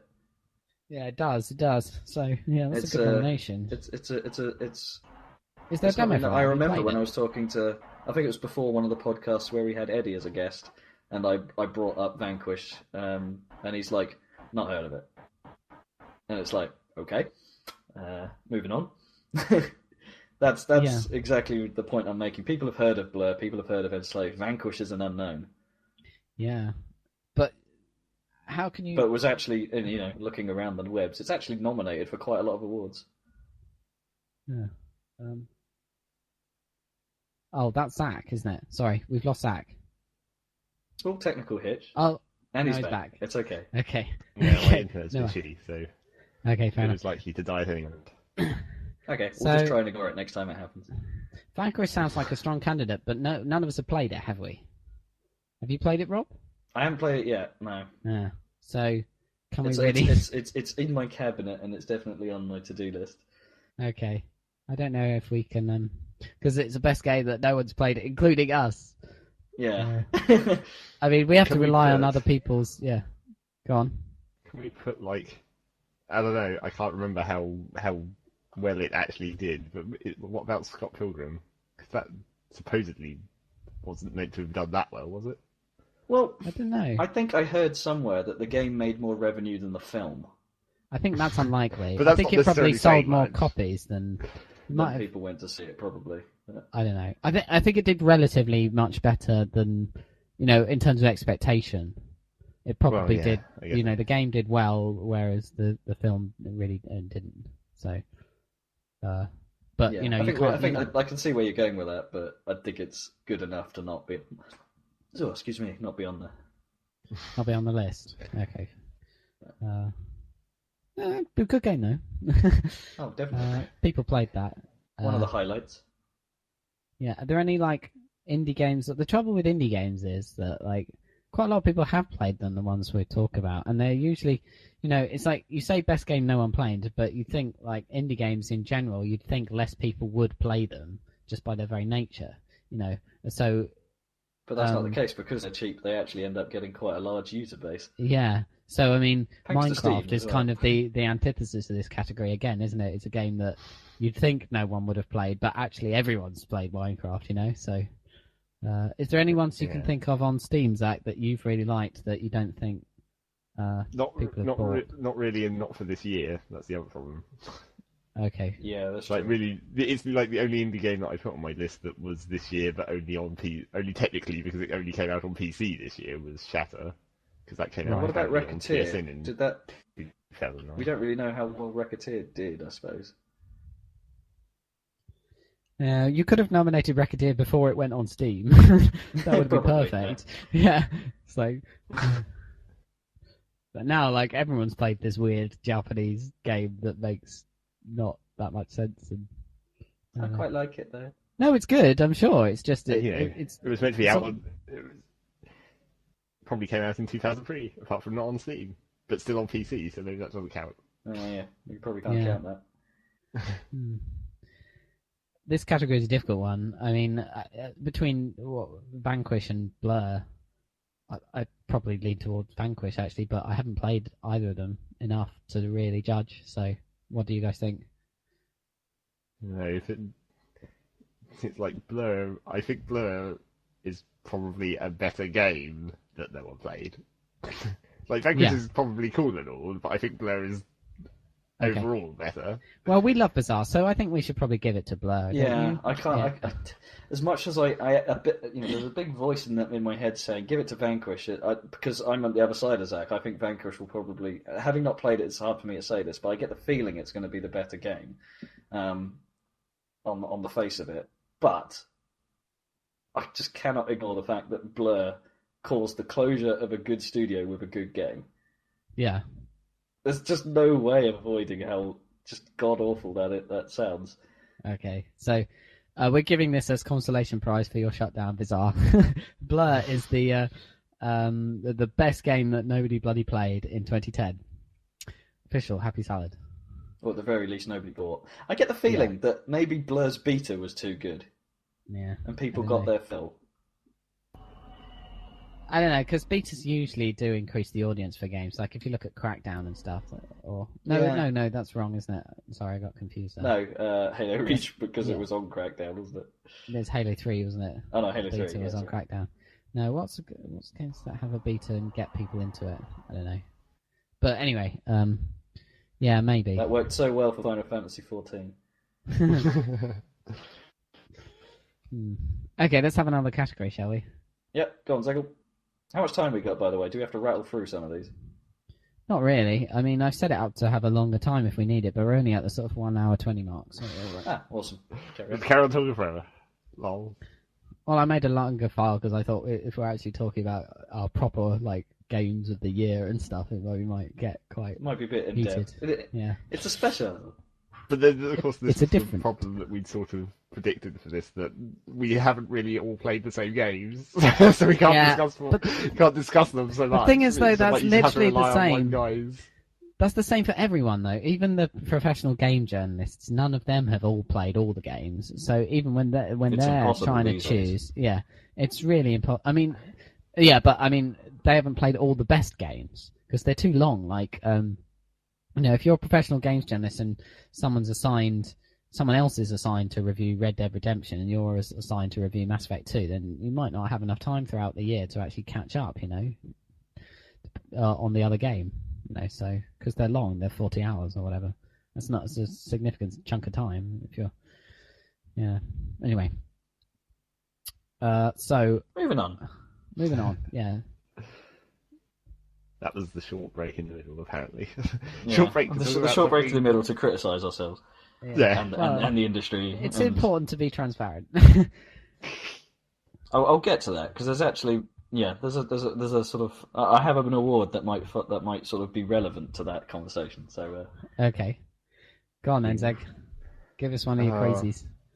I don't know. I'm sort of already running out. But I wanted to check in with why Rob not? to see if he has. Do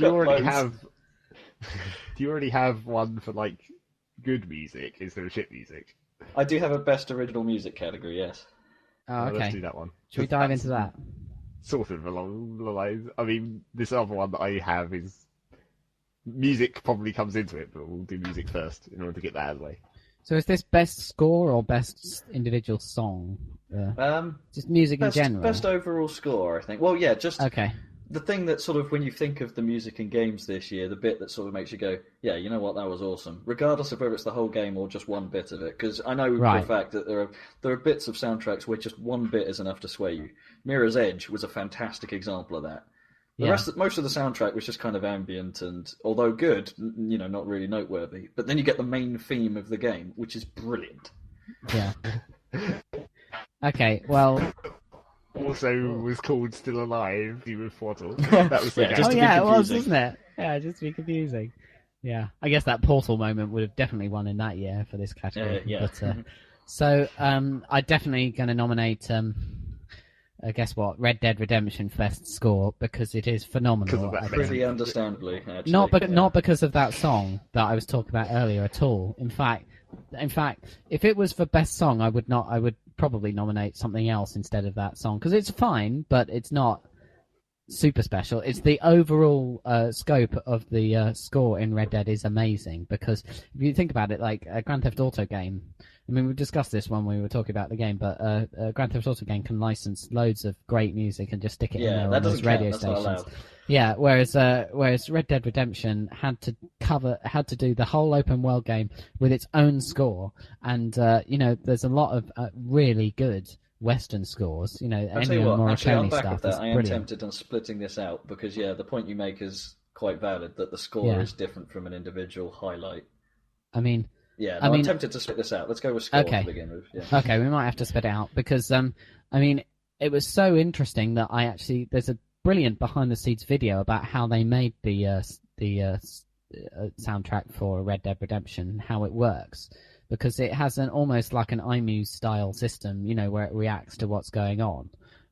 So because it's continuous, isn't it? Like, it's not like different tracks start playing. How it works is different sort of stems of music start playing.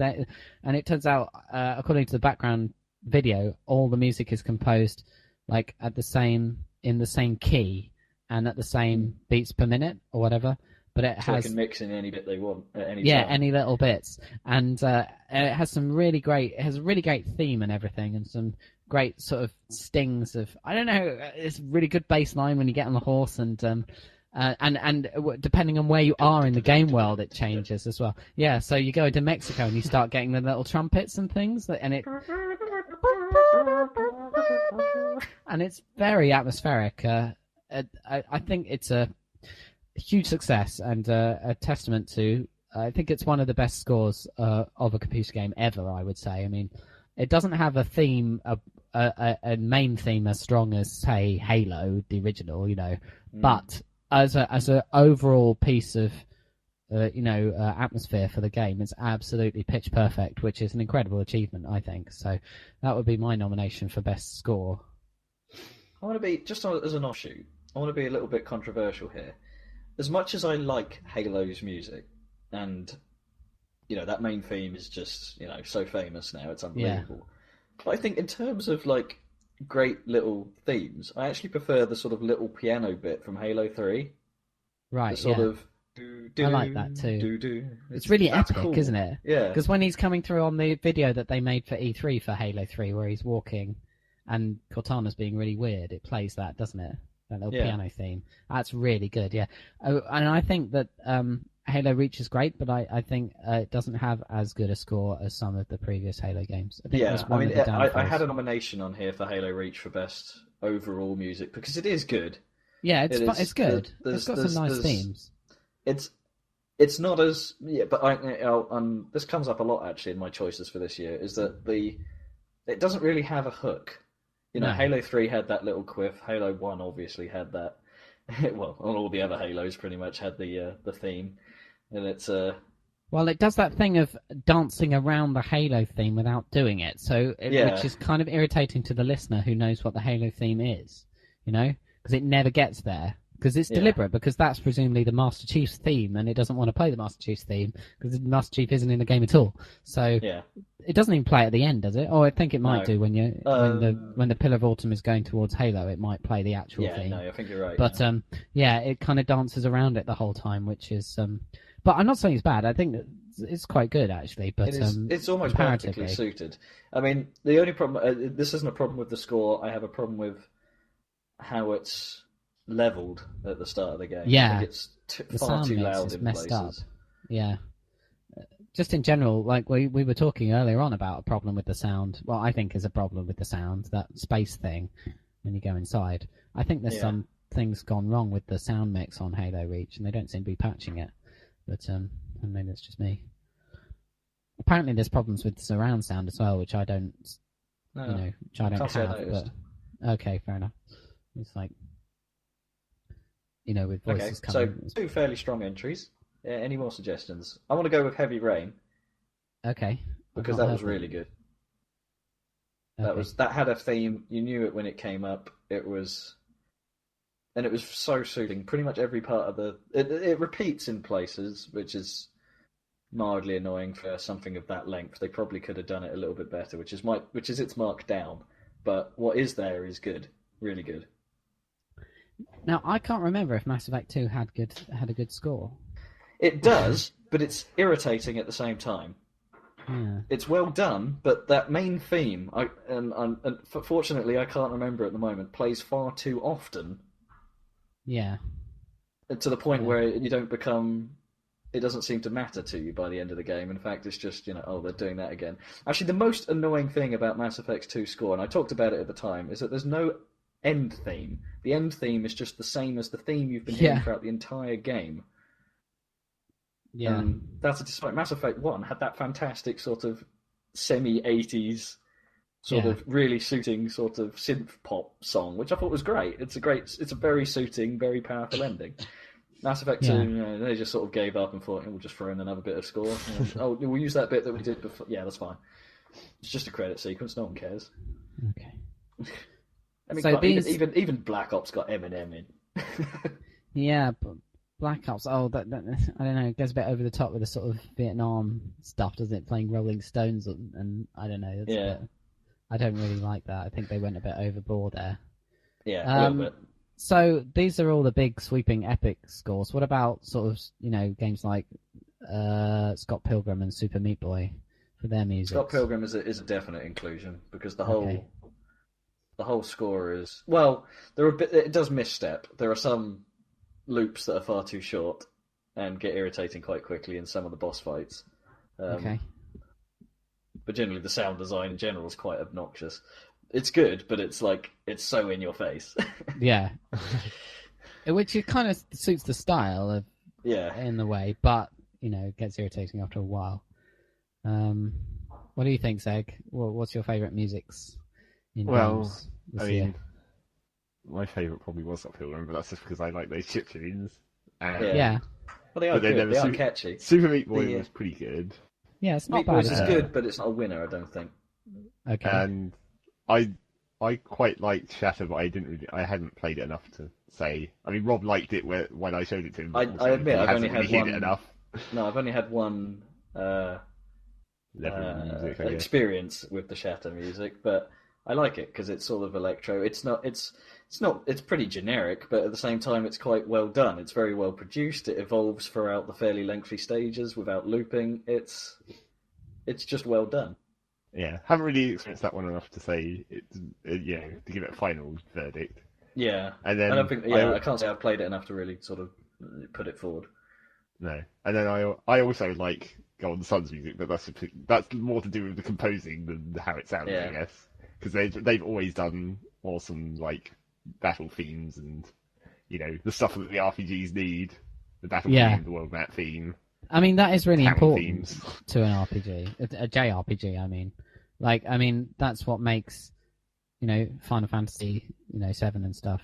It's one of the aspects that makes it really good, isn't it? The fact that they're so memorable, all the and all that. Probably if I was going to say anything out of Golden Sun, I'd probably say there was one song out of it. It was probably less the score. It doesn't fit so much in the score Okay. category for me, and there's one song in it that fits in the singular song category.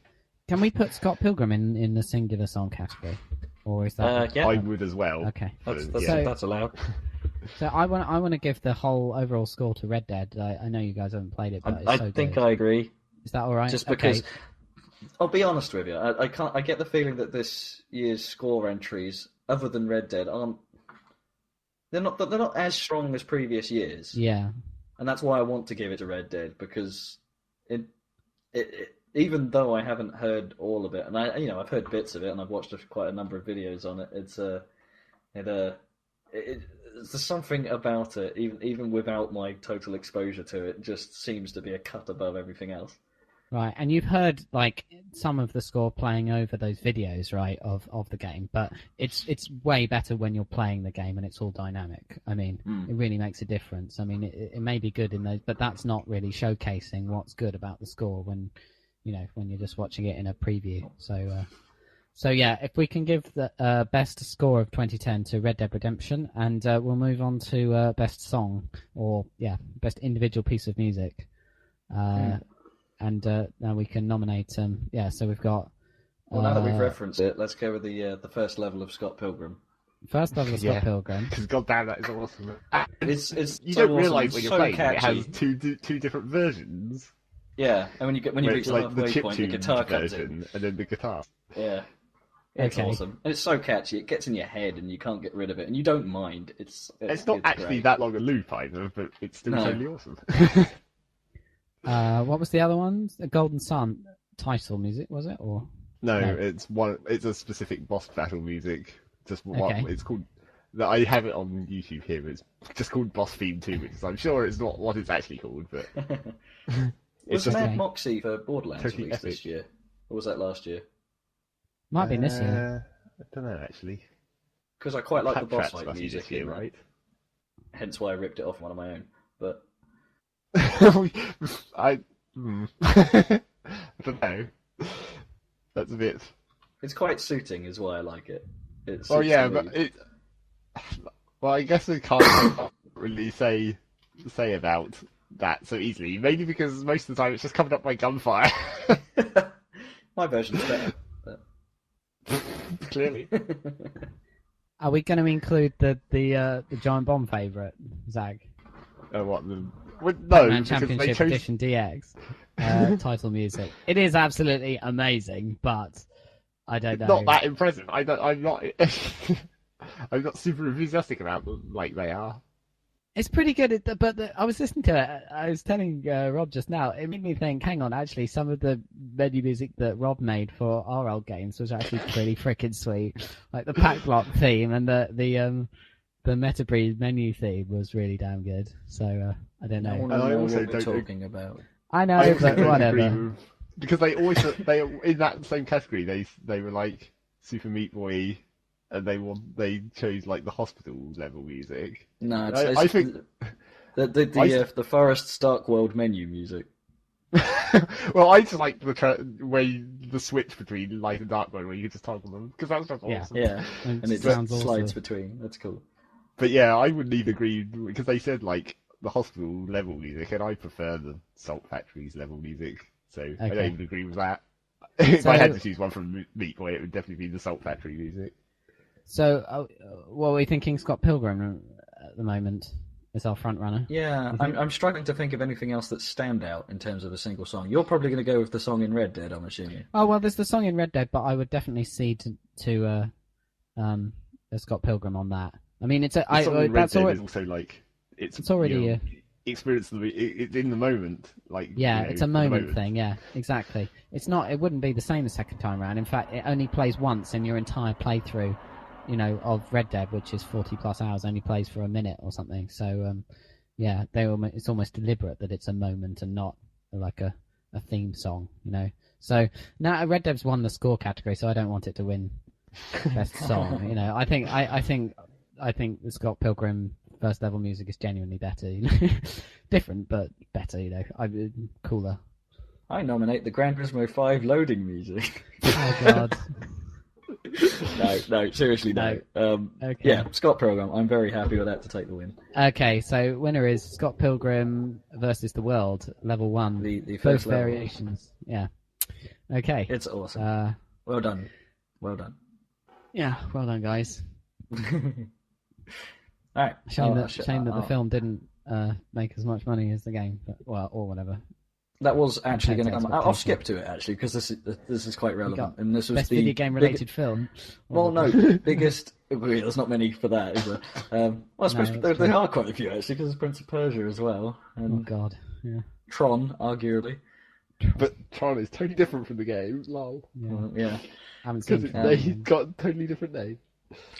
Basically, the category I was going to announce is the biggest disappointment in all of gaming. Not just the most disappointing game, but all Ever? of gaming. Well, What, this year.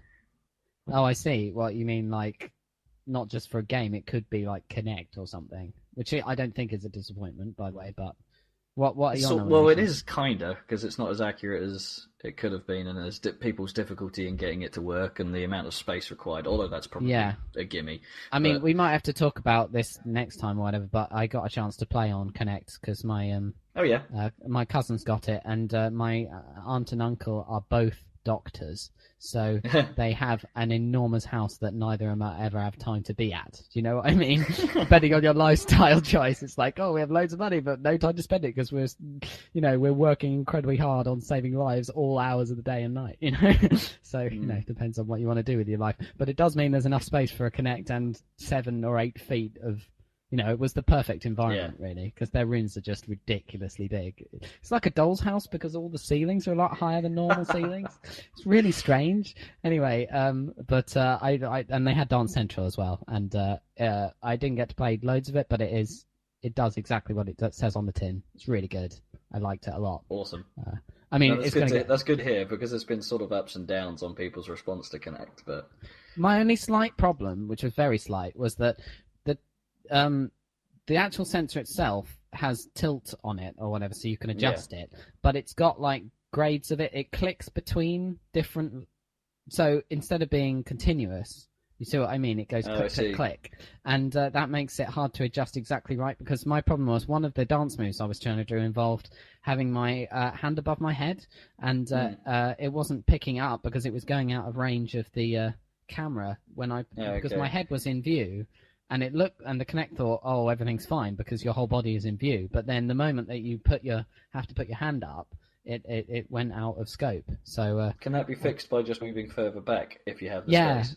Yeah, you can do. But then it was like, then when I moved back, I wanted to tilt the sensor. I wanted to just tilt the sensor up because when I moved back, then there was a lot of space below my feet that it was wasted, in the detection. So, do you think with Kinect it would have been a good move if they charged very slightly more, but decided to put a sort of a lens that's alterable on the Kinect, so they could zoom to wide angle, for instance, for people that don't have enough space? Well, I don't know if that would work with a 3D camera as well, would it necessarily? Because they'd have to match up. It might change the calculations, but I can't imagine it totally fucks it. Maybe, I don't know. I'm quite impressed with the actual piece of kit. It's pretty impressive that the technology that is in there and the price they're selling it at, Oh, agreed. Overall, as a technological bit of kit, it is very impressive. But whether that translates to great games. We just need to see where the games go, I guess. Yeah, but so I'm not going to put Kinect down as a disappointment because from what I've experienced of it, it works great. So I still don't want one. And I still don't have enough space to have one. But yeah. I want to wait for a game that I seriously want that actually benefits from it. Yeah, I mean, I think Dance Central as a franchise has a lot of potential. Harmonix have been sold to themselves, and they've retained the rights to Rock Band and Dance Central. So they can make a Dance Central too, which it has a lot of potential, I think. I mean, just put the level 1 music from Scott Pilgrim versus the World in there, and we'll be dancing, dancing away. And some suitably chip dancing. So what else have you got for disappointments then? Okay, games on my list include Sonic 4. Okay, yep. which is fairly understandable. To be honest, having not played it, I'm holding back on my level of disappointment. But Yep. from the demo, Okay. it felt like it's not quite there. Fair enough. And I'll get round to playing it eventually. Gran Turismo 5. Okay. Although, to be fair, I was kind of expecting it to be just as poop, because I've never had a particularly good view of Gran Turismo. You've never had a love of it. No. I think people that do love Gran Turismo they're not cock a hoop, but they're pretty happy with it. I think people who are into Gran Turismo. So I just thought that this had the potential to topple, to take it, and they just haven't run with it. It's too much old GT, not enough new sim. But anyway, we've talked about that before. You know how I feel about that. Metroid Other M. Oh God. Not because essentially it's that bad a game, but because of those fucking CG sequences. Yeah, and the talking Samus and the emo-ness and you've totally ruined the whole atmosphere of the game. Okay. Yeah, I get that. That makes sense. Okay. Mod Nation Racers I've got on here as well, because I was actually quite looking forward to it, and it turned out to just be a pretty run-of-the-mill game. It sort of evoked the old Revolt track creation thing, but actually this time we don't have to hack it and mess around for hours. It's built into the game in a fairly impressive way, except it's not that great. It's not particularly fun to play, was my problem with it. Yes, you can create quite a lot of stuff. There's a reasonable amount of customization, but it's just, I want to play Mario Kart. Zach, have you got any nominations as well for this one? Rob, could you look on the internet again and see what? Because I think I have a feeling we're missing some big ones here on this list. I'm not sure. Disappointments. Big disappointing games, or I guess Fable 3 it would be a big disappointment, wouldn't it? Well, except I wasn't excited about it, so I wasn't disappointed. Yeah, not for us. Yeah, that's the trouble. That was nothing. It's like I didn't play enough games. I didn't play very many games this year anyway, so it's like I didn't get anything to be disappointed about, apart from I guess Supreme Commander 2 was like the one thing where it's like, you were and I pretty only got it disappointed because it was cheap. Oh my gosh, I you can't were believe disappointed we didn't include in Civ these. 5, weren't you? Oh, go on. Well, I was disappointed in Civ 5 for a very specific and ridiculous reasons, reason that's only attributable to me. I can't believe we didn't include these, having looked these up, but these are a big crossover with flat out worst game. I thought we were missing out, yeah. APB. Oh, yeah. Yeah, but I think I'm a bit annoyed with PC Gamer UK magazine, who I always loved, that they hyped that game, and I'm not sure why. It had the potential to be awesome. It had some fairly good, the backing behind it, the team behind it had some caliber to it. But I think you could tell from those previews that it was not that it was going to be a disaster, but that it wasn't going to be that great. I think. I mean, the stuff they tended to focus on showing off their character designer, which is actually really cool. But when the character design screen is the best thing about the game, then you're in serious trouble. Yeah. I mean, yeah. So the other biggie, Final Fantasy XIV. Yeah, but although I wasn't expecting it to be that great anyway, to be fair. And people but it does qualify end the up flat liking out it, worst game, don't they? Is that the one that gets? No, is that like I Final get Fantasy confused with the XIV is a numbers. recent online edition. Oh yeah. Oh, okay. Well, the thing is that MMOs just regularly come out and flop because everyone wants to beat World of Warcraft. So in terms of biggest disappointment, it's hard to it's not talk to say, about them. Yeah. Because you can't get much more disappointment than buying a game and then finding out a few months later you can no longer play it at all. That is like consumer, from a consumer perspective, is a disaster, isn't it? I mean, that's absolutely. It's the problem with these big MMOs sometimes, I mean, if that happened with, which it won't, with the Old Republic, it would be, a massive scandal, if that shut down. Which it won't. It'll be fine. I mean, I had no idea it'll be as popular as World of Warcraft. It's almost because ABB closed so fast that it wasn't as big a deal as it could have been because it didn't have the user base. Yeah, and it closed fast because just the economics of the situation just mean that if you don't get that explosive growth, then you just can't pay for the servers, and it just doesn't work. So it's just a business model problem there as well. Yeah, I don't know. I wasn't excited about APB. No, I'm tempted not to include either of those, to be honest. Yeah. But Yeah, I've got a couple of other sort of little ones. Valkyria Chronicles 2 being a PSP only game. All right. Yeah, Yeah. that kind of sucks. Although, That was what was the point in that? Play PSP in this in these regions. Just I don't know if it's just me but I don't really ever see the PSP get much exposure, nor many people talking about it, nor much action on it, and it's very rare a good game comes out for it. So in that sense, it was good news because a good game for PSP. However, having seen the first game in action and its amazing graphical style, I mean, simply astounding look. It's that weird sort of Japanese version of World War II, pencil-drawn anime. Yeah. Which was just looked wonderful on the PS3, and they pretty much it was all. It had the same feel, but not nearly as pretty on the PSP version, and that just felt like, what are you doing?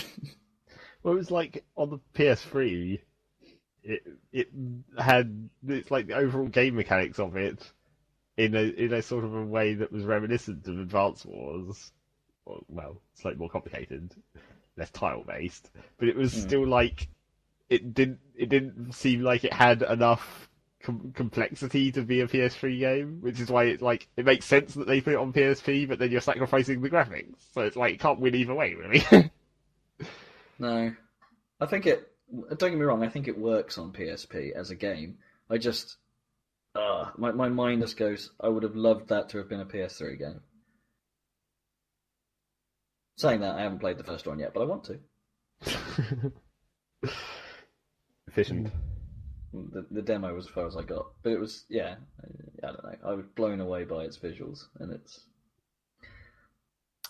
the other 2 points I have is Little Big Planet 2 being delayed. It just sounded like that was going to be an obvious Christmas release, but failed.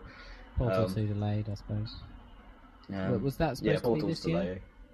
I don't know. Anyway, it was at some point, time. but that was a lot earlier this year when it was meant to be this year. Yeah. Whereas towards the end of the year, they were just moving it further into 2011. But that's just Valve. We should expect that. And of course, the closing of Bazaar. Yeah, that is a big disappointment.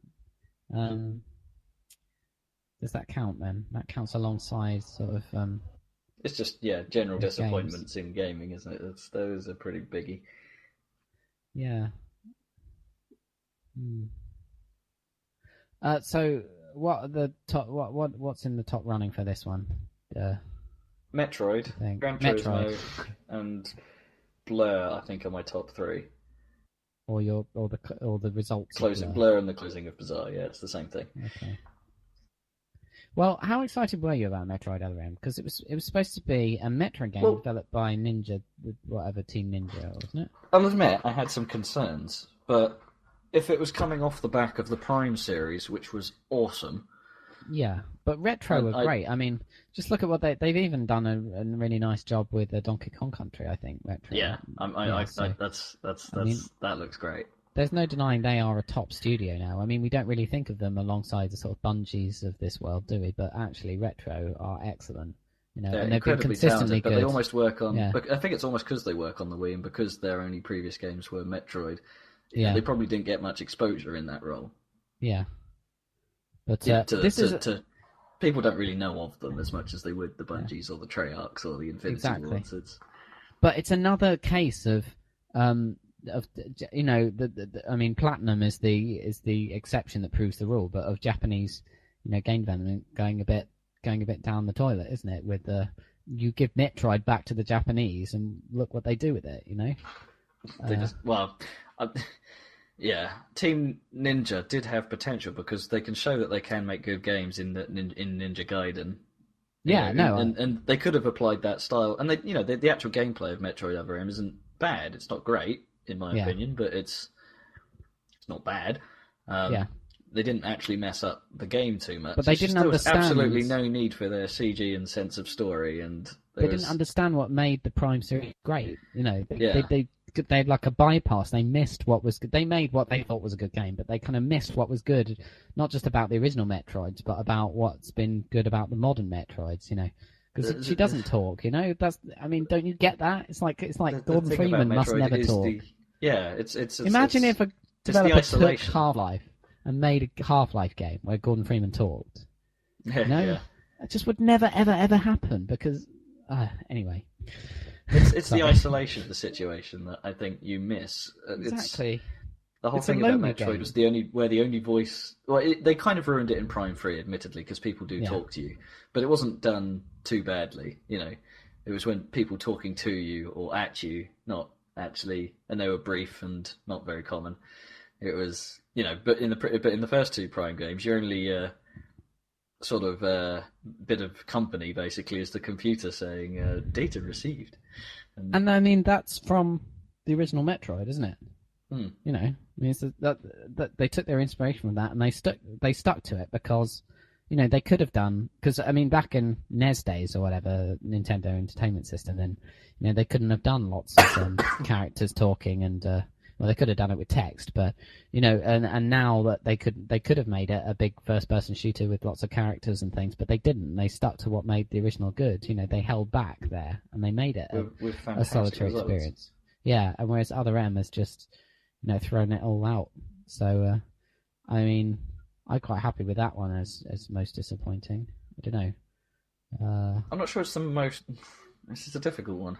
Yeah, really. It's difficult. I mean, I'm very disappointed that the closure is bizarre, but we've already given best game no one played to Blur. So should we give it a crossover? Unless Zach has any more decent ideas between Bizarre and Metroid, because they are pretty both fail. Well, I mean, I totally didn't pay any attention to Metroid, so it's like I don't necessarily have much disappointment over it. But it would have been nice to have a new Metroid game. So I guess. But you're a fan of the originals, aren't you? Yeah, I mean, I liked them. I liked the primes, and I liked the older ones that I played on emulators. So it was just like, yes, another one of those would have been good, but no. But no. Yeah, so I think we've decided. Okay. Metroid Other M combined with Bizarre's closure, not that they're related at all, but they The most probably deserve top disappointing spot. moments of 2010. Right, that's been a bit of a downer on the last while of this podcast. Let's get back to some positives, shall we? If we can. Okay. I have a slightly weird category next, Okay. and there's some crossover with the last one, to be honest. But we should probably go over this one quite quickly. But it's the game that we played that precisely met our expectations. Mass Effect 2. We expected it to be exactly how it turned out. Oh, although okay. And I'm willing to extend this one to games we played this year, not necessarily 2010 games. Oh, really? Okay. Simply because I think when I think about 2010 games, they were either up or down on what I thought of them. Yeah. With the exception of Gran Turismo 5, which I sort of... Again, biggest disappointment in the last category, I meant sort of overall, but GT5 in this case, I sort of knew I wasn't going to like it. So what about like Forza 3 then as like exactly what I don't think that was this year, was it? No, it wasn't, but you say that doesn't matter. Okay. I haven't played it enough to make an opinion on that. Zach, what do you think? Games that were just how you expected them to be. I don't know. I guess Burnout Paradise. Paradise. Gone Sun, yeah, that's a good choice, isn't it? But then again, it's like, as I've been saying about it, it's like that's not necessarily a good thing. It's like they're running out of, Yeah, but it's like dependability, isn't it? In a way, like you could say this about Pokemon games. It's like they may always be the same, but they're always good. So, Yeah. I'd like to add Burnout Paradise to this list because pretty much my concerns about it. It's slightly better than I thought it would be, but it's pretty close to what I expected. Yeah. Okay. Same with Mad World. Yeah. It's pretty much what I expected, and there's you can't really it is what it is, and Sega and Sonic All-Star Races. All right. Were you expecting that to be okay then? Because wouldn't you expect that to be terrible? Like off the bat. That should maybe could be considered for like surprisingly good category. Kind of. Well, I think the reason why I put this, in here is that I thought it got, by the time I was sort of aware of it and was paying attention, it had already sort of got fairly reasonable impressions. behind it, first impression. So I thought, well, it comes out, it's probably not going to be amazing, but it's not going to be that bad.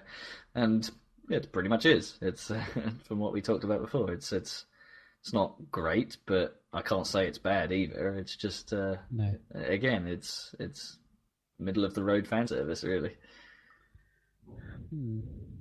Oh, then quite again, like- I suppose we could say Halo Reach on this list because I thought it was going to be amazing, and it was. We thought it was Yeah. going to be a Halo game, and it was. Yeah. This category is a bit difficult, isn't it? Really, I quite like Golden Sun for this category. It kind of fits it, I think, quite nicely. Yeah, agreed. Yeah, let's go with that. Golden Sun. But on the go other with There you that. go. I don't know. I'm doubting my own nomination here because I think I'm towards the end of Golden Sun, Yeah. and really the second half of it has been kind of a bit meh. It's all Oh, sort okay. of gone a bit. It's like you've been on the world map before, but then you get to the point where you get a boat, and it's like, oh, now you can go on the sea. But there's actually no fucking reason to go on the sea because you're just going to another bit of the same continent. And there's a couple of islands that you have to visit to do various things, but it's not like that extends the world map anymore. It's just like this is just a part of the same continent you're on, so you might as well just walk there if there was a path. And it kind of stutters. It's like they wanted to still have their boat and that kind of thing, but in like Golden Sun 2, when you get the boat, it's like, oh, this opens up entire new continents and stuff. Oh, I see. They wanted to hit the same notes, but they didn't actually make enough game to have that hit in. So it's not as long as I would have liked it to be, I would have said. So it kind of stuttered when they reached the boat. So I what gotta do be you honest. think, Zach? Yeah, go on. No, I forgot what I was going to say, but I'm in agreement. I think Golden Sun should take this. Okay. No, well, yeah. I guess it was exactly what we expected. What I Yeah. expected. All right. Okay. So most sort of dependable, lived Yeah. up to expectations but didn't exceed them. Game of 2010 goes to Golden Sun Dark Dawn. I think that's the name, isn't it? Yes. Yes. Oh, I keep forgetting. I'm always getting that confused with Day of Ruin, or don't know why. Anyway, Dark Conflict. Dark Conflict. That's it. Oh. Right. By the way, Dan, how much time do you want to set aside for when we actually do the Game of the Year? I don't know. We're coming up to sort of 2 hours now, so we can move on to Probably it. Now. better cover it then. Well, how many? Well, I've got. Do you we've think got- we're actually going to talk about it that much? I mean, what other categories have you got? Just list Quite a them few. now. Oh, go on. Oh, well, let's keep going. This is fun. I don't mind if it's so long. Okay, It's a okay. There's special quite a few. edition. There's quite a few downturns here. We've got Oh no, we might have to skip them yeah, if they're too sort of depressing. negative ones. I've got flat out worst game, which is a direct rip of GameSpot's basically. Yeah, yeah. Just generally the worst game of the year, in Yeah. our opinion. What else? Worst cash in, Oh. as in the thing that thought was possibly the worst value or sort of completely needless or blah blah blah blah. Oh, that's Force Unleashed 2 anyway. Carry on. Most worrying trend. This is all negative, isn't it? Yeah. The think we weirdest should have worst although I game. don't have any nominations for this. Okay. Do you have any Worst nominations for controls. weirdest game? No, I couldn't really think of any. I suppose Meat Just Boy Super comes Meat in Boy. there. Yeah. Just wins. That There we is go, weird, winner. yeah, that wins. Okay, winner of Weirdest Game, Super Meat Boy, next. Worst Controls, is that like Worst Epic Controls. Mickey's camera or something? I don't know, from what I've heard. Can't comment. But popular game that we just don't understand. Oh, that's a good one. Let's do that Or one. don't Let's do that understand one. why it's popular. Okay. Okay, I that have it? 3 nominations Okay, go on. for this year. Other than World of Warcraft, because that's a given. I kind of Monday understand Night why. Combat. That's good. Okay. I don't really know anything about Monday Night Combat. Well, it's supposed to be like a class-based Xbox Live Arcade combat game in the style of sort of cheesy American sports. A bit like wrestling in a way, sort of with the presentation style. But I played it. I really don't understand why it's popular. It just feels like a mess. From my perspective, some people that I know from the internet have started playing it now that it's come out on the PC as well.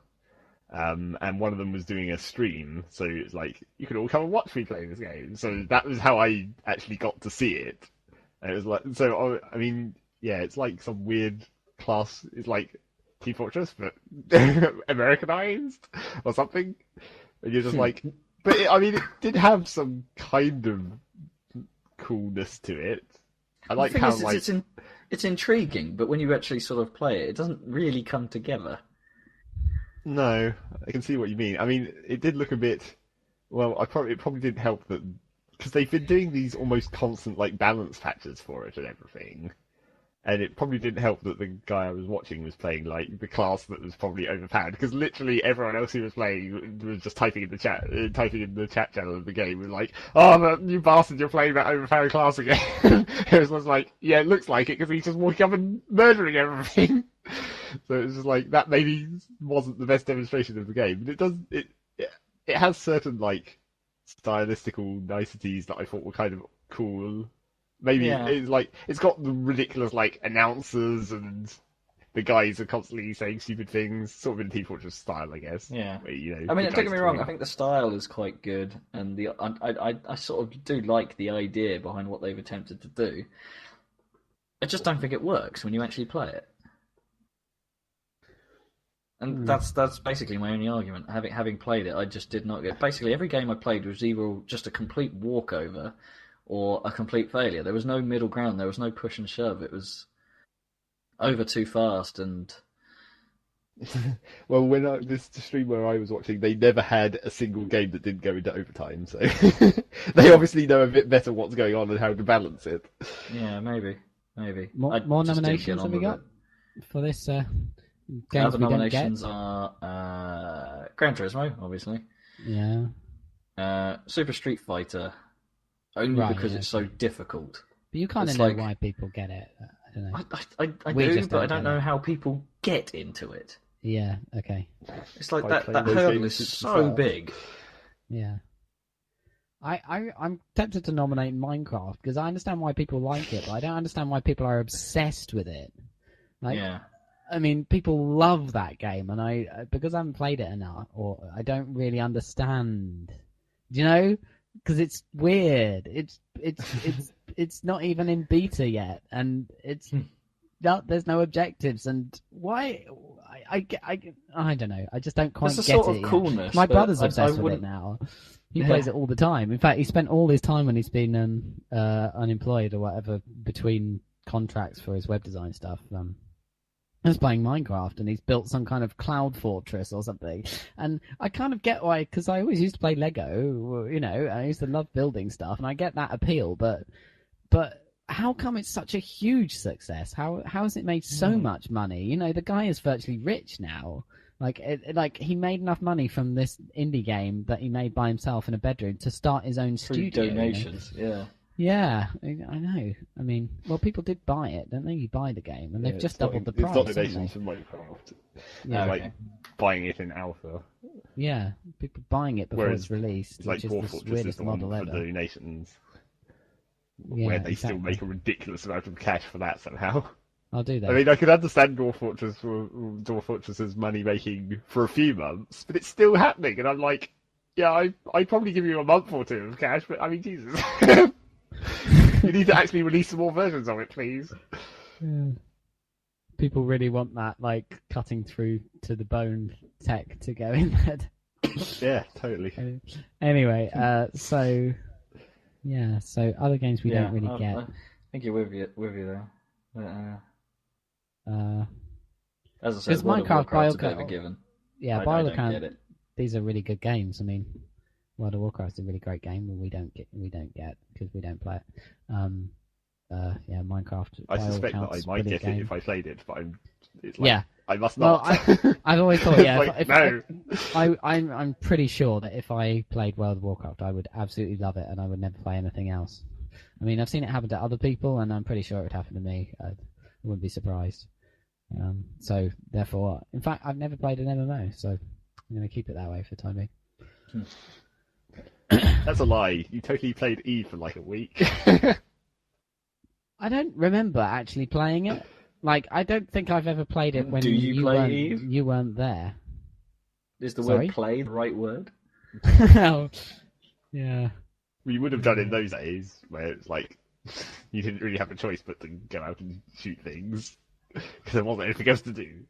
Yeah. I don't Back when remember it started. anything about that. Anyway, so who's going to win this? I'm a bit confused about this one. Minecraft. Let's give it Minecraft. Okay, Minecraft. There's We only don't. 203 people there. Don't understand that though. Oh. But you No. do understand it, right, Zach? Yeah, I've played it plenty. Maybe we shouldn't put it in there simply because someone does get it, and it's Okay. like okay, that's instant that's like- disqualification. That's a bit of a. That's what makes this category a bit ridiculous anyway, because it's like how we could talk about how we might be able to put World of Warcraft in here. It's just because we don't. It's like the Get three it? of us. Yeah. It's not much of a Game of the Year award, but it's just like these three guys declare that this game is weird. Well, that's pretty much how it works. We've got a sort of, it's self-referencing. If people respect us from listening to our cast, then they respect our Sure. opinions on these matters. Okay. If that's possible. Okay, I think we should move on. I want to do the worst game and then and then move on to the actual best Game games. of the year. How about that?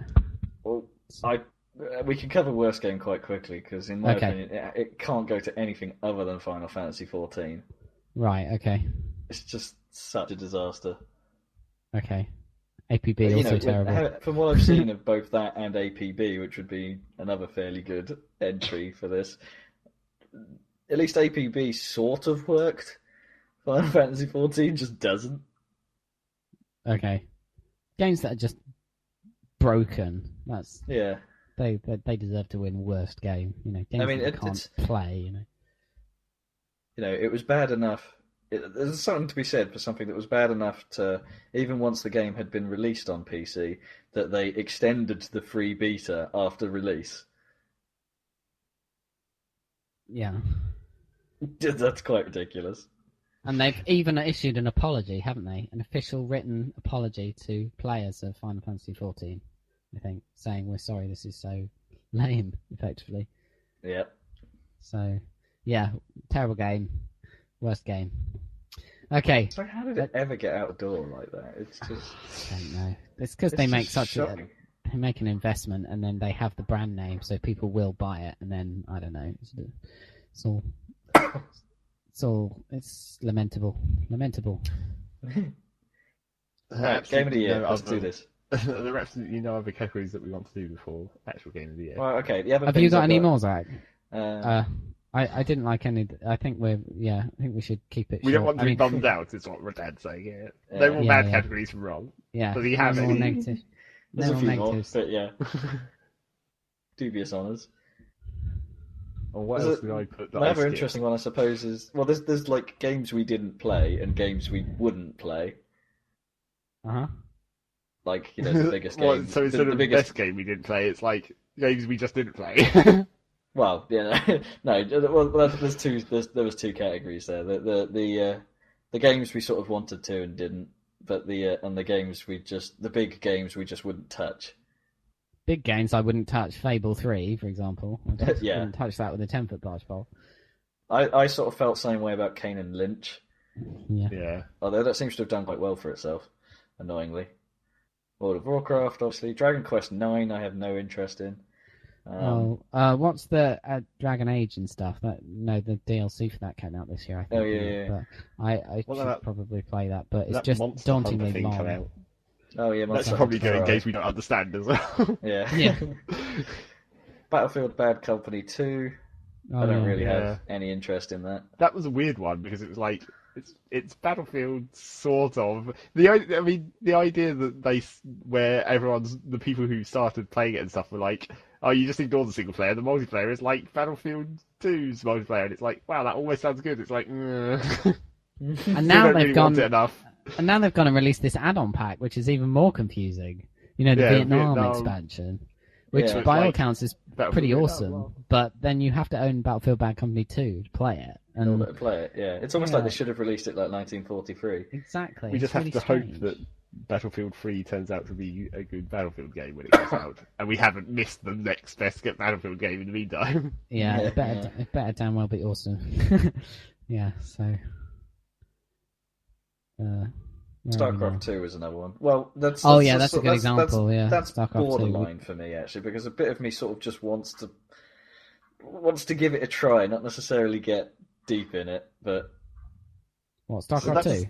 That was kind of the Amazing. opposite of Battlefield Bad Company 2, because Bad Company 2 was like, you ignore the single player and it's all about the multiplayer, and that would be a good thing for us, whereas in StarCraft 2, you ignore the single player, it's all about the multiplayer, but we're not so enthusiastic about multiplayer RTS. No, but that's Right. the thing, isn't it? Because apparently the single player is really good.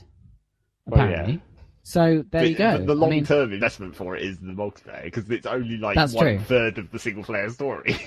but I mean, like on Giant Bomb, Jeff Gersman was putting it on his top 10 list of the year just for the single player and having no interest in playing the multiplayer whatsoever. So it's got to be a fantastic game all around, you know. Yeah. If you consider what you can do with the multiplayer, which is ridiculous. I mean, I'd be afraid to try, but it has all those like ranks, doesn't it? So you're not going to be put up against someone who's going to just cane you. But it's like, no matter when anyone ever says that, it's just like, yeah, I'd still be at the bottom of the bottom. Yeah, I suck at RTSs anyway, so Yeah. StarCraft multiplayer would be like the worst thing ever. I'd just get destroyed. But yeah, we should The play World that. of Conflict showed we could still enjoy them in multiplayer, but that doesn't necessarily mean. But that was a very we're good at them. specific kind of RTS, though. Yeah. I might get that next year, StarCraft 2, and then we can actually talk about it. But for the time being, game So, yeah, it that we doesn't didn't really play fit that we into wanted the- to. Wouldn't playlist. Yeah. I suppose we didn't really have much of an inkling to play Mario Galaxy 2.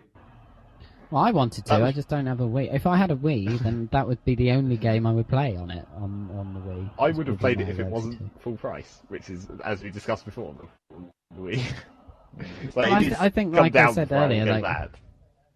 But I think that of all the games on the Wii, that's probably the best value at full price. Yeah, but I've already played Galaxy 1 and had that at full price. It's just like, I don't want Yeah. to...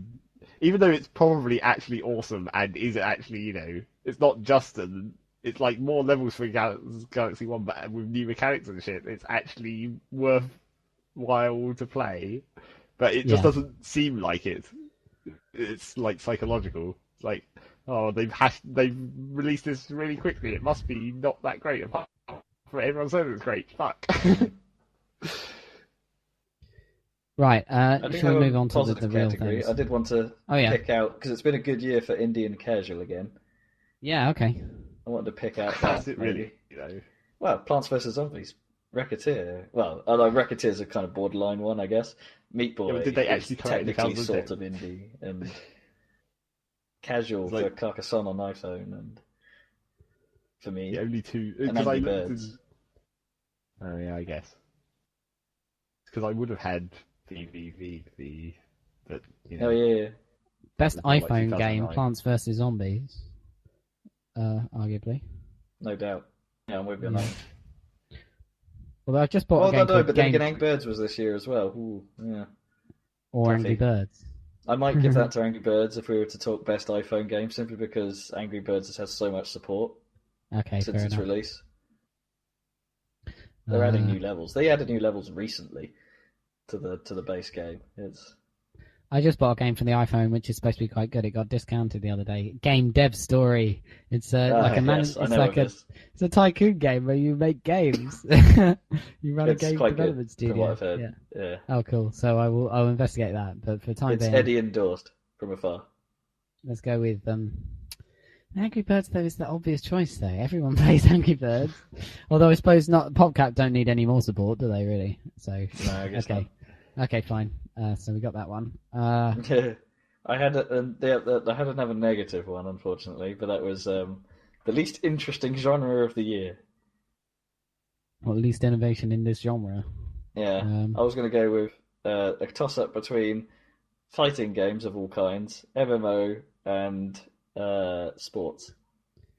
Yeah, well, I don't know because I don't know, it'd be MMO quite has a good had year for fighting games, relatively speaking. good gear Really? for There's only MMO. been but, Super Street Fighter. Well, yeah, but it's Oh, unless like you consider Scott Pilgrim, I guess.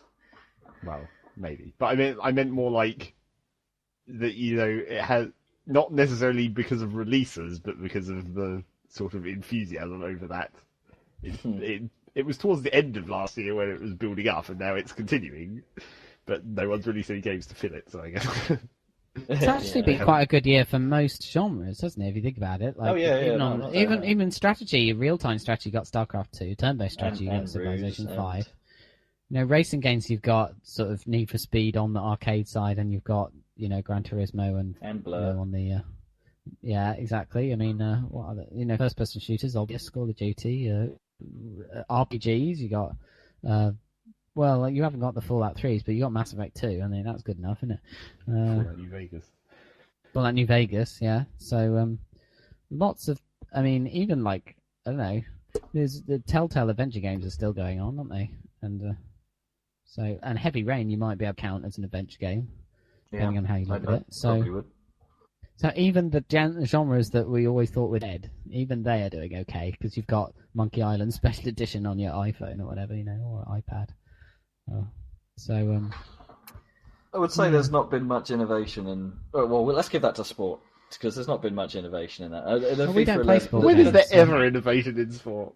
No, but FIFA 11, I suppose, had the biggest step where they supposedly had a new control style that works.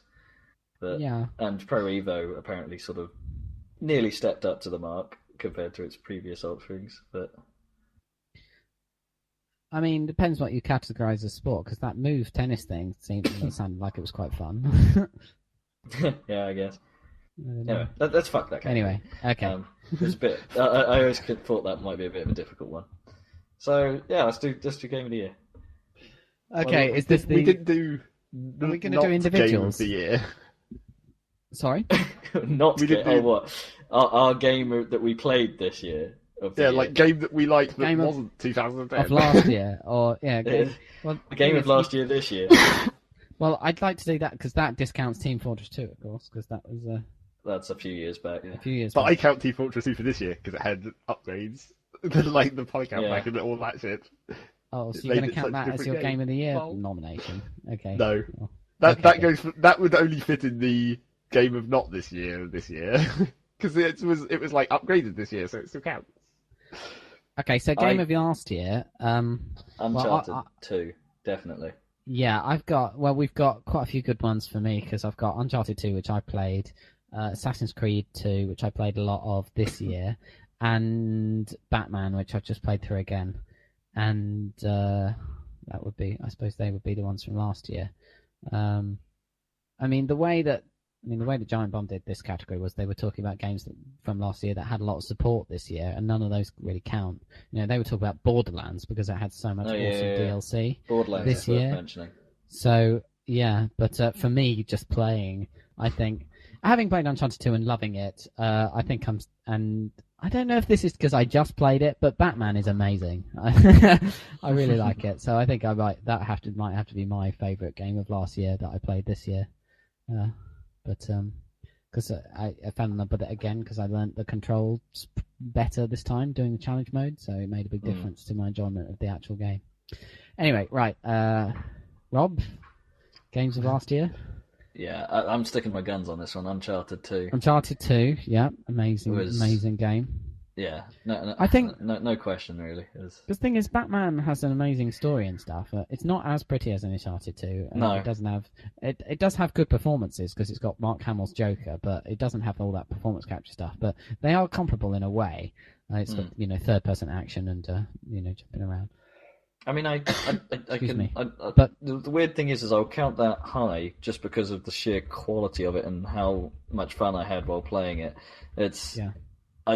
I have easily played more of Borderlands. Yeah. But that kind of the nature of the beast, though, isn't it? Yeah, because of its length, because of its hook, and it does take you freaking ages. Again, we still haven't finished the last DLC, or even started it. Anyway, Zach might have done by now, but it's I've been told more. But yeah, so I've definitely played more of Borderlands, but Uncharted 2 is the better game. But I think in terms of games from last year played this year, you have to think about replay value, and I think that Batman actually has more because that challenge mode, what it does is it takes the mechanics of the game out of the story and just puts them to stand on their own, and they do stand on their own. They stand on their own really well, and I'm not sure if that would be the same with Uncharted 2, which is an amazing experience through the single player. You could argue that's what multiplayer is for Uncharted. Exactly, you could. I was thinking that. So, yeah, difficult one. I can't comment on that, having not tried the multiplayer. Well, I mean, I'd say. Well, my ones are all cheap out because it's just like I consider this the category of like not just last year or games that have been updated all the time. So it's basically all the games that I play. It's just like Team Fortress, Eve, Dwarf Fortress, Minecraft. All of them have been updated continuously over the last however long they've been out, basically. And you could pretty much just play those 4 games and no others, and you'd be fine. Yeah. Yeah, although I've gone off Dwarf Fortress somewhat.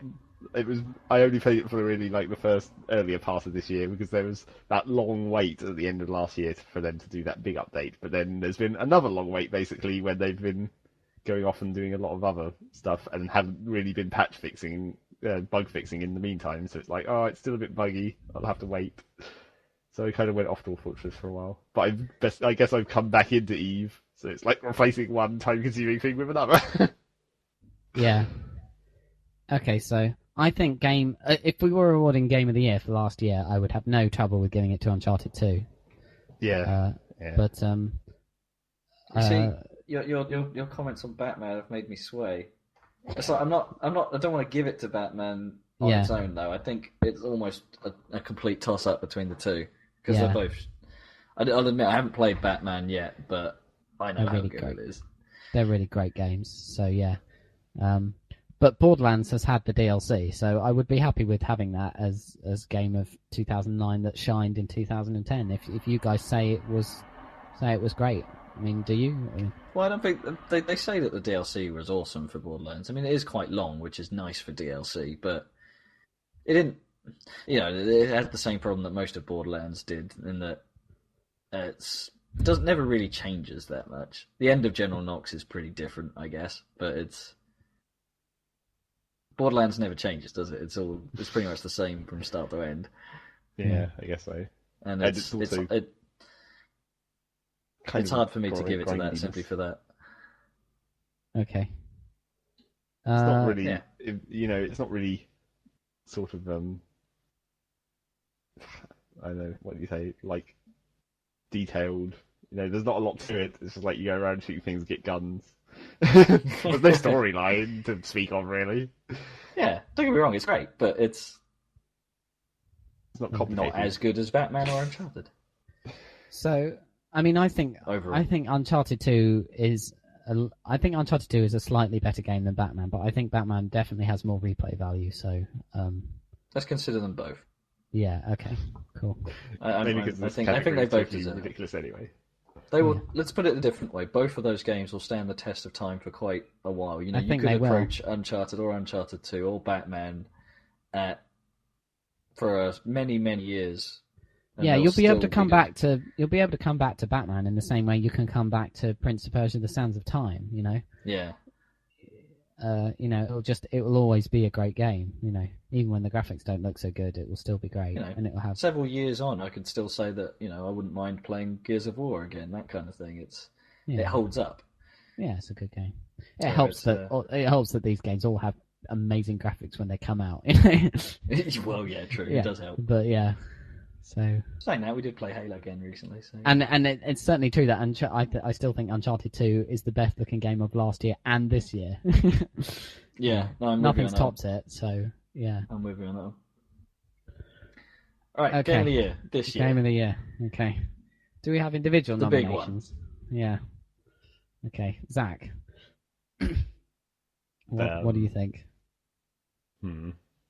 Great. Well, it's like out of the games, about this one, yeah. Like out of the games that I've played, it can only be Mass Effect 2, really. Yeah. Okay. Mass Effect 2. I think. Look, I'm from when we started thinking about doing this Game of the Year podcast, I've been pretty sure that the one that we can all agree on will be Mass Effect 2. Yeah. Well, it's the one we've all played. Exactly, but we want to have a discussion. I mean, obviously, I want to nominate Red Dead Redemption, and I don't expect it to win. I don't want to give it to Mass Effect 2. Let me put it that way. You don't? Okay. It is a great game, but I think there are better. Okay, so what do you think? What do you want to nominate for yourself for Game of the Year? This might be a bit predictable for me, but Halo Reach, I think is the best. Black Ops is on my sort of short list as well, but Halo definitely takes it in my eyes as But this is the thing. I'd like a bit of me is also siding towards Red Dead simply because of the. I understand why everyone loves it. I understand. Well, I'm a bit you know, annoyed that it's all the such critics. an amazing sort of and all well the critics thought out idea. because it's just steamrolling, isn't it? The actual awards out Yeah. there and that annoys me because I don't want to just be going along with what all the critics say. You know, Red Dead meant a lot to me when I played it. You know, as a personal experience and having it just win everything, kind of.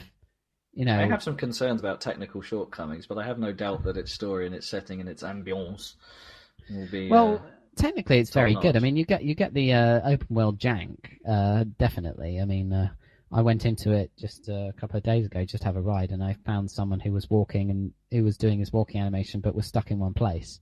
And just things like that just do happen all the time. But none of them fuck up the game, as we talked about. None of them. Mm.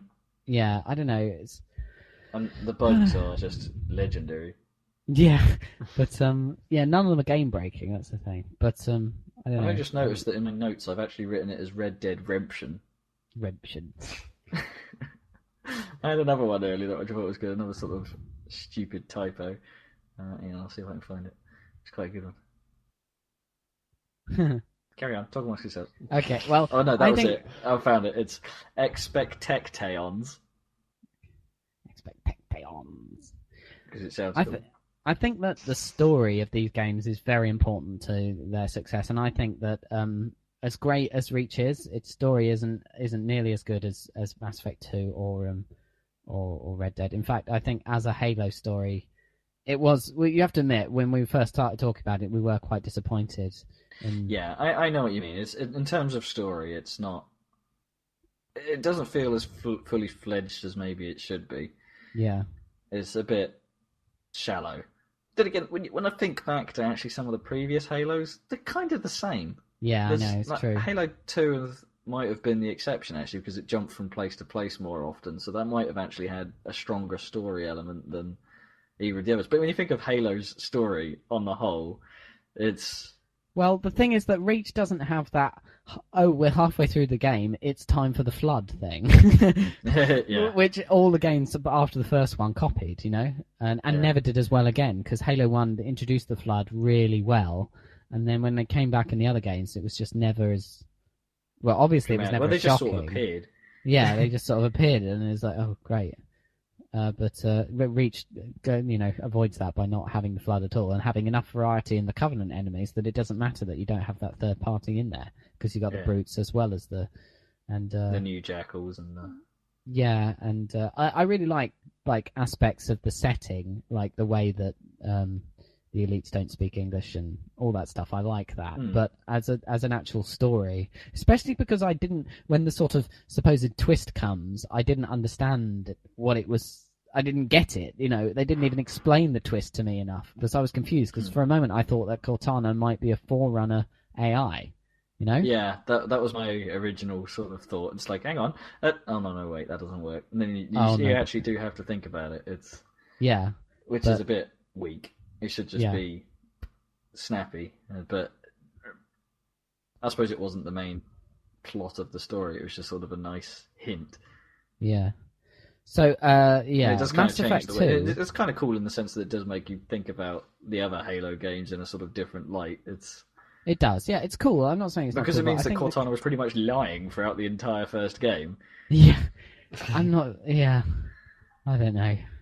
And the characters, I mean, Noble Team are fine, and George is great and stuff, but it could have been better. I mean, if you compare it to obviously an RPG, it's unfair to compare an FPS to an RPG in terms of character development. But I mean, the characters like Morden in your team in Mass Effect 2 are just so cool, or even Miranda I quite like, and obviously they're really fleshed out because they all have their own character missions and everything, so it's a bit unfair to compare. But I don't know.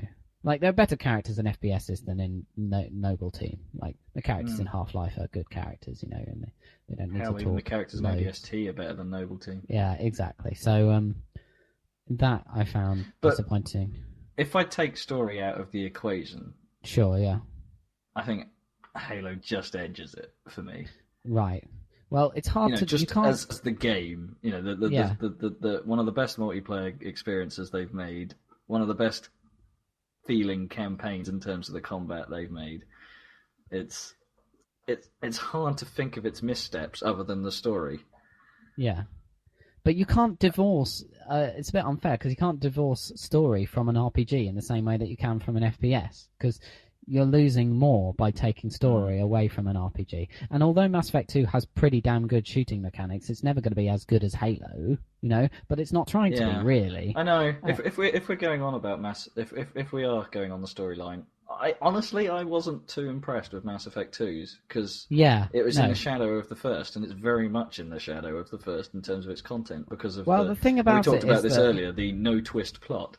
Yeah, well, the thing about it is that the overarching story might not be so good, but it has lots of good stuff. It has good little ones. Each individual loyalty mission is a fantastic story in itself, and they're all good. The Mordin stories.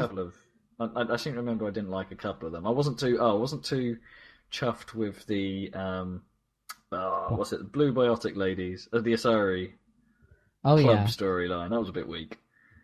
Yeah. With the ridiculous decision to just bring in the daughter if you wanted.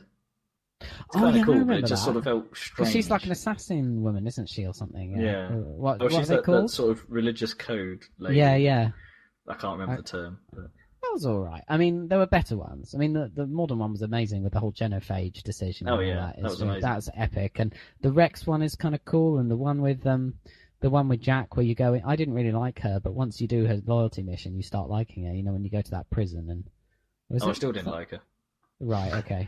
I wasn't impressed with that one. The only reason that I thought that one was merely because it was the first time I got to use the nuke launcher, so it's just like, that was the first loyalty mission I did, and I thought it was actually I didn't think much of the main story for it, but I was more impressed by the incidental speech.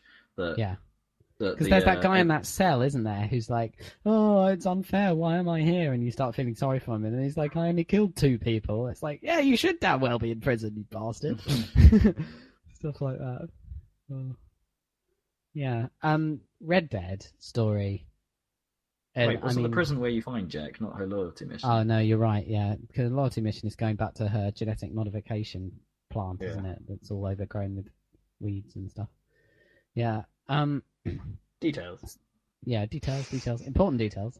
So, Red Dead story I really like, but as I discussed before, I don't think, as a character, I don't think John Marston is as good as Nico Bellic, if you're comparing Rockstar games.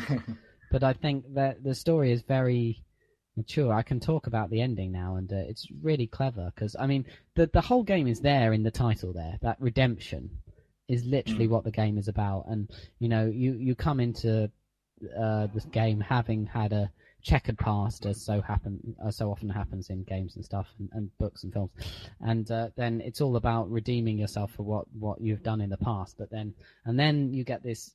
It's coming towards the end, and you find the guy that you've been searching for, and you get your revenge and all of that stuff. And then there's a bit where quite a few missions where you're just at home. You've done it. You've completed your mission, and you've been reunited with your wife and your young son, and you're at home with your family on the farm, and you just have to take your son out and teach him to hunt, and teach him to ride, and all this stuff. And it's a really interesting. I've never had that in a game where I've had a family, and it kind of brings something out of the characters there of John Marston, where before he's been kind of killing his way through because that's what he needs to do to, I mean, it suffers a little bit from the usual, not just GTA, but all RPGs, where it's like, oh, you need help, do you? Okay, I'll help you.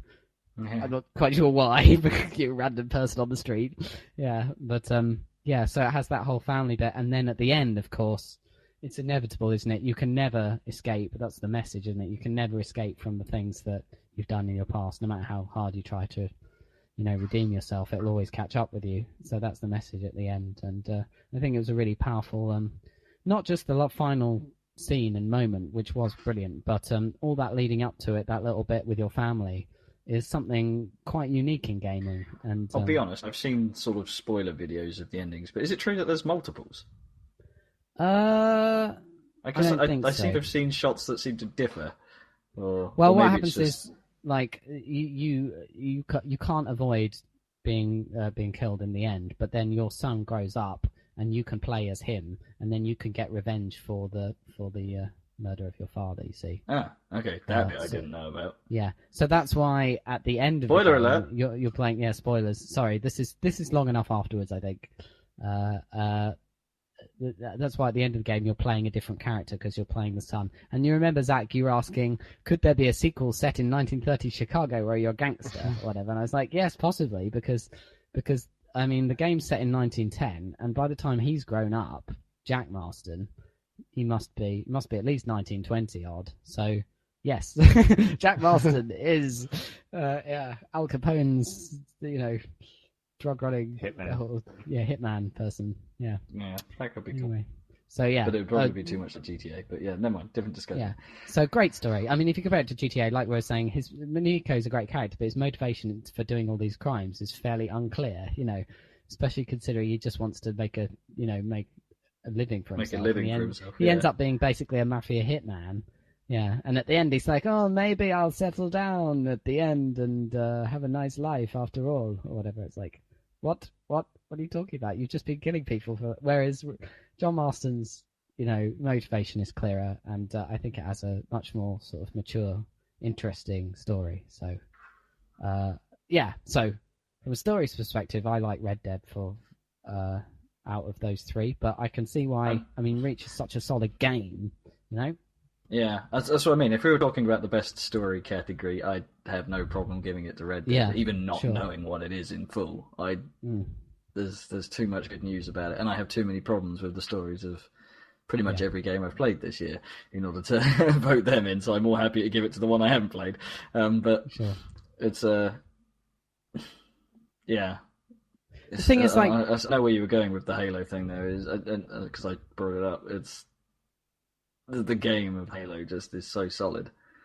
I mean, the game of Red Dead is great, but one thing I've noticed playing Batman, especially, and Reach recently, is that the game of Red Dead, it plays really well, but there's no real difficulty to it. And difficulty does count towards a game. It's more satisfying. I mean, Halo, you can fine-tune the difficulty to where you want, can't you? And Batman similarly, like it's a challenge, but a nice challenge depending on how you set it. Whereas it's got to be just challenging enough, hasn't it? Yeah. Whereas Red Dead, it's not really about the challenge; it's about the experience and the story. And sometimes you can get killed and stuff, but it doesn't stand up in that way. Then again, you could argue that's almost where RPGs make their meat, isn't it? It's like when you look at RPGs, they're not really difficult because you can always sort of, and I'm treating Red Dead like an RPG here, which is maybe a bit of a broad. It is an action game, but yeah. Yeah. But there's sort of a whole deal with RPGs is even when there is a difficult section, there's usually a way around it, even if that involves spending grinding hours. You know what I mean? The RPGs don't ever have to be difficult, with the exception of Mass Effect, because it's more of a shooter than an RPG, really. But it's... Yeah, but some RPGs, they're just difficulty. It's just in terms of how daunting it is to have to go and fight Final Weapon, in Final Fantasy. Yeah. You just think, fuck that. Even you got to the end and couldn't be bothered to fight Sephiroth because it's like, this is just going to be too difficult. Whereas Red Dead never presents a big challenge like that says you're not going to get past this section and, never does that. It's fairly smooth sailing. Yeah. On a different note, completely different. This is a bit of a landmark. I finished Lost Odyssey, my first JRPG, really. And it was an easy finish. But... Excellent. Well, that's good. Moving on. So Zeg, have you got any opinions on these discussions? Not really. It's like I've played Reach, but I don't know. It was a game. Do you like Mass Effect 2 a lot more than Reach? Do you? Oh, for Game of the Year. Yeah, but it's not going to win, so. No, but it might do. I'd be okay with it. Go on. I think it's almost the wise decision, simply because it's the one It's hard for consensus anyone to ever disagree that Mass Effect 2 isn't a great game. You know what I mean? No. It's Yeah. almost so broadly appealing. More than Yeah, anything but it else. has that It has its flaws Minichiwa and stuff, appeal but as it's well, doesn't it? yeah. That geek That's appeal, which is great, of the universe, which is wonderful, Because the thing, it covers all bounds. You don't have to go into the detail if you don't want to, but if Yeah. you do, there's a wealth of really well realised stuff there. I mean, Don't get me wrong, the in world terms of of Mass Effect 2 is brilliant, and you can dive in it as much as you want, but you don't have to, and that's a sign of a good universe. in terms the of thing is populism, you'd say that Halo was slightly more accessible than Mass Effect 2 to a layman, possibly. Would you? I don't know. It's a shooter compared to an RPG. If you're like a man on the street, you'd probably play Halo, wouldn't you? But And in terms of shooting mechanics, it's simple, and in terms of RPG mechanics, it's simple. It's a simple combination in a way. But excellently executed. Brilliant game. Indeed. Yeah. But both Halo and Mass Effect 2, well, only technically in Halo's case, they're sort of middle games where it's like Mass Effect 2 is obviously between Mass Effect 1 and Mass Effect 3, and Halo reaches technically between. It's like not actually between everything, but it's leading up to Halo 1 and. Well, that may be true, but they both have their problems with their like not actually much of a story, where it's just like we're padding. Yeah, I guess that's true. Should we just give this to Super Meat Boy? It's fucking amazing, isn't it? You guys have played it now, haven't you? Obviously, and you hadn't last time. But I just last time I was talking, I just said it's fucking amazing. You're like, really? You played it now? You agree, right? Damn right. Yeah. It's freaking awesome, that game. I just my wish God. that it was slightly easier to unlock all the characters. Yeah. Because I'm never going to see either of the characters I want to see. It's like, Because those motherfuckers. bandages are just bastards, aren't they? Yeah, That's what you even have just to collect, seeing right? where they are is more than half the trouble. And then once you know where they are, you've still got to get them Holy and finish crap. them. I've only seen the tip of the iceberg of the difficulty, and it's that Insane. one with the falling key from the ceiling was enough to throw me until Zach told me what happens. Yeah, you have to watch so closely to actually notice that. Man, did you think that last 2 weeks ago, before we started thinking about this game of the year, that we would consider giving it to Super Meat Boy? Okay, freaking sweet. No, we can't give it to that, can we? It's not better than Mass Effect 2 as a game, is it? No. It's got no story at all. Apart from, it does, but it's just a really retarded one. But this is just it, isn't it? It might not have the production value or the scale or the scope, but it's an awesome, awesome game. Yeah. It's just a game. It sounds literally ridiculous. just a game. It's like super. It's got nothing to it except for the mechanics, basically. It sounds But ridiculous. it's so well done. Yeah, it actually deserves to be in this nomination list, I think. Well, I don't know what to do now. I mean, my game of the year, I would say, is Red Dead Redemption, but I would be absolutely happy with Mass Effect 2 being the Happy Salad game of the year, you know? But Rob's is Halo Reach. Zach's is Mass Effect 2, is it? Yeah, I guess. I haven't really cared enough to choose, but it's like because it can't be Civ 5 basically. So therefore, out of the games I played, it can because that was the qualifier for me. It was just like I can't really talk about games I haven't played because I haven't paid enough attention. Because I mean, like with Rob and Red Dead, he knows quite a lot about it, and I just don't really know anything. Well, do you you wouldn't put Super Meat Boy over Mass Effect 2, would you, Zach? No, even though it does like have certain aspects which are precisely the kind of shit that I like stupid chiptune style things. Yeah. But it can't win. I mean, in terms of pure gameage, I'd put Scott Pilgrim high on my list as well. I wouldn't. I don't think it's worthy of. Personally, it's fine, but I don't think it's close to being as good as Super Meat Boy in terms of gameplay. But I'd say it's high, but yeah, I'm inclined to agree. Unfortunately. Okay. Super Meat Boy. So it's kind of down to Rob between Mass Effect 2. I think, because it's the only thing we can sort of agree on. Yeah. I mean, I love Halo Reach, and I was surprised that it was as good as it was. And I've played a lot of it, and I've played through the campaign 3 times now on normal, hardcore, and all the way through on my own on Legendary. And I playing the multiplayer. I'm gonna get the map pack. I think it's a great game, but I think Mass Effect 2 is the game of the year. Much as I love Red Dead Redemption, which is definitely my game of the year, but just for the experience. But I think we should, in a similar vein to Dan's argument, I would give Halo Reach my game of the year, but Mass Effect 2 has to take it mainly for the sheer scope, the sheer improvement, and the sheer just massive appeal. Pure awesomeness, basically, of the thing. It's just great. I mean, we've discussed this time and time again, but I do think it's flawed, and I actually don't think it's as good as Mass Effect 1 in several ways. Probably not overall, they're probably about on a par in my head, but that doesn't stop it from being great. Yeah. You I mean, know? I think it was an improvement, personally. I mean, I can see what you mean about aspects of the story, especially like the end with the Terminator thing. It was harder to get behind. Not that the end of, I mean, the end of Mass Effect 1 was epic when you were kind of fighting your way down the outside of the Citadel, but when you actually got to the boss fight with Saren, you were in like a shopping mall, and it was pretty naff. Yeah.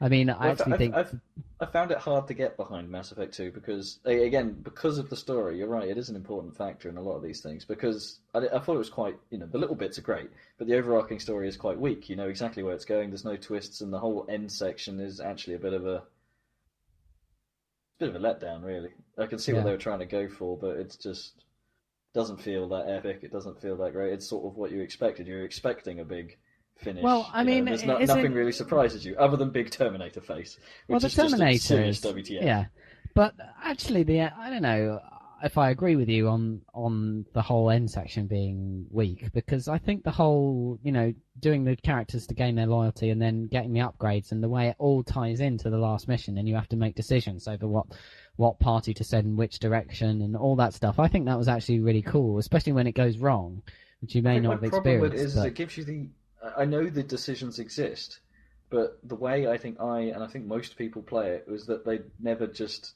not do bits of the game. Yeah, no, absolutely. But you can still pointless. Even if you do everything, you can still have people die. Actually, I mean, I was really and there's annoyed the whole thing about the last mission being called like, what was it? Is it Race Against Time or something like that? No, that was the first game. Oh, yeah. that was big flaw with the first game that I had. They call it a suicide mission all the time in the second game. That's right, suicide mission. Yeah. I don't know. I just didn't like it. I was just wishing for a twist, and it didn't come. I mean, you know what I mean? the kind of twist guessing, moment. I mean, the moment in the story that something twisty or whatever is supposed to happen, it usually happens about 3/4 of the way through a story, doesn't it, or 2/3? Yeah. And the moment was the moment when the collectors go on the ship and you take control of, the crippled guy and Joker, and you have to move through the ship. And that is kind of a twist, because it's like you weren't expecting it. And it's like, shit, all your crew's going to die and all this. It's not really a twist, though. It's not a twist. Yeah, it's a good event, but I guess that's the equivalent. Because the actual twist, I guess, is realising that the collectors are under the control of the Reapers. But that's just like a story. It's not. That's obvious. You don't do something to cause that happen. It's just like it becomes known. Yeah, and the fact that the collectors were the Protheans, weren't they? Yeah. And the Reapers can take control of any race, can't they? So the actual big Reapers in space used to be another race of big space-dwelling things, whale things, and they were taken over by the Reapers, and that's what makes it. Squid creatures. Yeah, and they're on their way to Earth, and I don't know if you've seen the trailer or the But sneak how? preview. Did we block the portal or the gate? Yeah, I know. Presumably they're just on sort their of way on flying. manual power or something. They're on their way on sublight like, power. That was sort of suggested at the end of Mass Effect 1, where it was like, they can still get here by, I know, flying. But then it's like, it's only been like a couple of years. It's like, what? So why did they need this mass gate in the first place if they can still get here that quick? That's true. And it looks like the sniper guy, have you seen this? The little trailer for Mass Effect 3? Yeah. the sniper guy's in Big Ben while London is being destroyed by Reapers. It's way cool. And it's like, hang on, cool. you'd think Shepard would have like intervened before it got this far, but no. Anyway. Well, I just hope that the game actually is about as epic as that trailer. Yeah, because like the alien invasion of Earth was a disappointment in Halo 2, I think. Yeah, could have been better. It wasn't really an invasion. They just sort of went for this little bit. And... Yeah, Mass Effect 3 has got to do that right, and I hope it does. But Mass Effect 2 is our Happy Salad official game of the year for 2010. I think we've decided. I have to call that. So congratulations, Mass Effect and BioWare, and more good stuff from you in the future. Damn, and I think the climax had better be awesome, damn it. Yeah, it's going to be freaking sweet. I can't wait to see, like, because what are they going to... You dare Pirates of the Caribbean it. Yeah, well, I didn't like the second one in that trilogy anyway. So. And also, if you're still going to have to make DLC, don't try and make it happen after the end of the game or something. Or it's like, I'm not sure which would be worse. It's like, do you have it happen after you've saved the world? It's like, oh, there's some shit we need to clean up. Or do you have it where it comes out after the game? So you might have already finished it and then be like, oh, but now I have to go back. I'm just wondering what their weird conceit is going to be. Like, obviously the start of Mass Effect 2, you quote unquote die and come back so that you can remodel your character. What are they going to do for the start of Mass Effect 3? Can't do the same thing again. Yeah, I hope so. I hope they don't try and, do it again. Oh, I need to go undercover because I'm now a rogue agent or something. So let's remodel my face. Yeah, awesome genetic engineering. Anyway, you become a monkey. You're no longer a bloke. You're some queer... The queer? No, that's not right. Weird creature. The word was weird I was looking for. Okay, it's 5 minutes to go on this 3-hour episode of the Saladcast. Jesus. It's been epic, guys. And then next week we might be able to talk about what we've been playing. I actually, I already talked about the Connect thing, but I finished Batman and got all the achievement points, which is the first time I've ever done that. 1,000 points. Awesome. Freaking sweet. It's pretty, it take a while to do that because it took ages to find all the Riddler challenges. It's a lot easier once you find the maps. There's a map for each area which shows you where they are on your map with a little symbol, like a little question mark, so you can kind of find the Riddler challenge, whatever it is, whether it's a trophy or a little riddle. Anyway, but that last challenge mode combat challenge was a bloody nightmare. And it's a typical. I was swearing at it a lot. I have to say, it's a typical situation with a scoring system that works on combos in that, and you have to get to a target score in that you miss it. You miss it loads of times, and then when you actually do it, you do it by miles, don't you? Because of the way the multiplier works. Yeah, it's typical. I went over it by miles when I finally did it. Anyway. Yes. And doesn't sound like police. So yes, you can look forward to Sonic 4, Sonic Colors, Vanquish, and Final Fantasy 13 from me in the new year. More Super Meat Boy coverage. Dirt 2. Indeed. Team Fortress 2 I can play again, which runs nicely, so we can all play Team Fortress 2. Left 4 Dead 2 I'd like if we could all play. That'd be alright. A few games, because I've never really played that. It'll be better with the three of us. Yeah, 3 of us. Might be able to get my brother involved, actually, because he's got a nice PC and he's got Left 4 Dead 2, so he could be our fourth player, if necessary. Sorry? Tweet. Sweet. With an S. Sweet. Not just sweet. tweet. Okay, sweet. Bird of base. Yeah. Tweet. So, lots to look forward to on the Saladcast. How are we doing? 3 minutes. I might as well let this run out now. I mean, I was going to cut it short after we were done, and I set it to 3 hours. Yeah, but we've only just done, so I might as well let it run for another 3 minutes. We can talk about Super Meat Boy. We'll save that for when we've actually got more time. Yes, but suffice to say, it is amazing, and I'll be able to play it on PC. Do you think it's better on PC? You haven't played it on a gamepad? I don't think it makes much difference, to be honest. Oh, okay. So you don't. Because even the PC version says, use a gamepad. Oh, does it? Yeah, pretty much. Do you use a gamepad? On and off. I've done it both ways. It's fine either way. And Zach, you do it with a keyboard, right? Yeah. and that's Dunno. fine. I It seems find like myself maybe unable then- to play it for too long before my fingers cramp, but in both controls games. Yeah.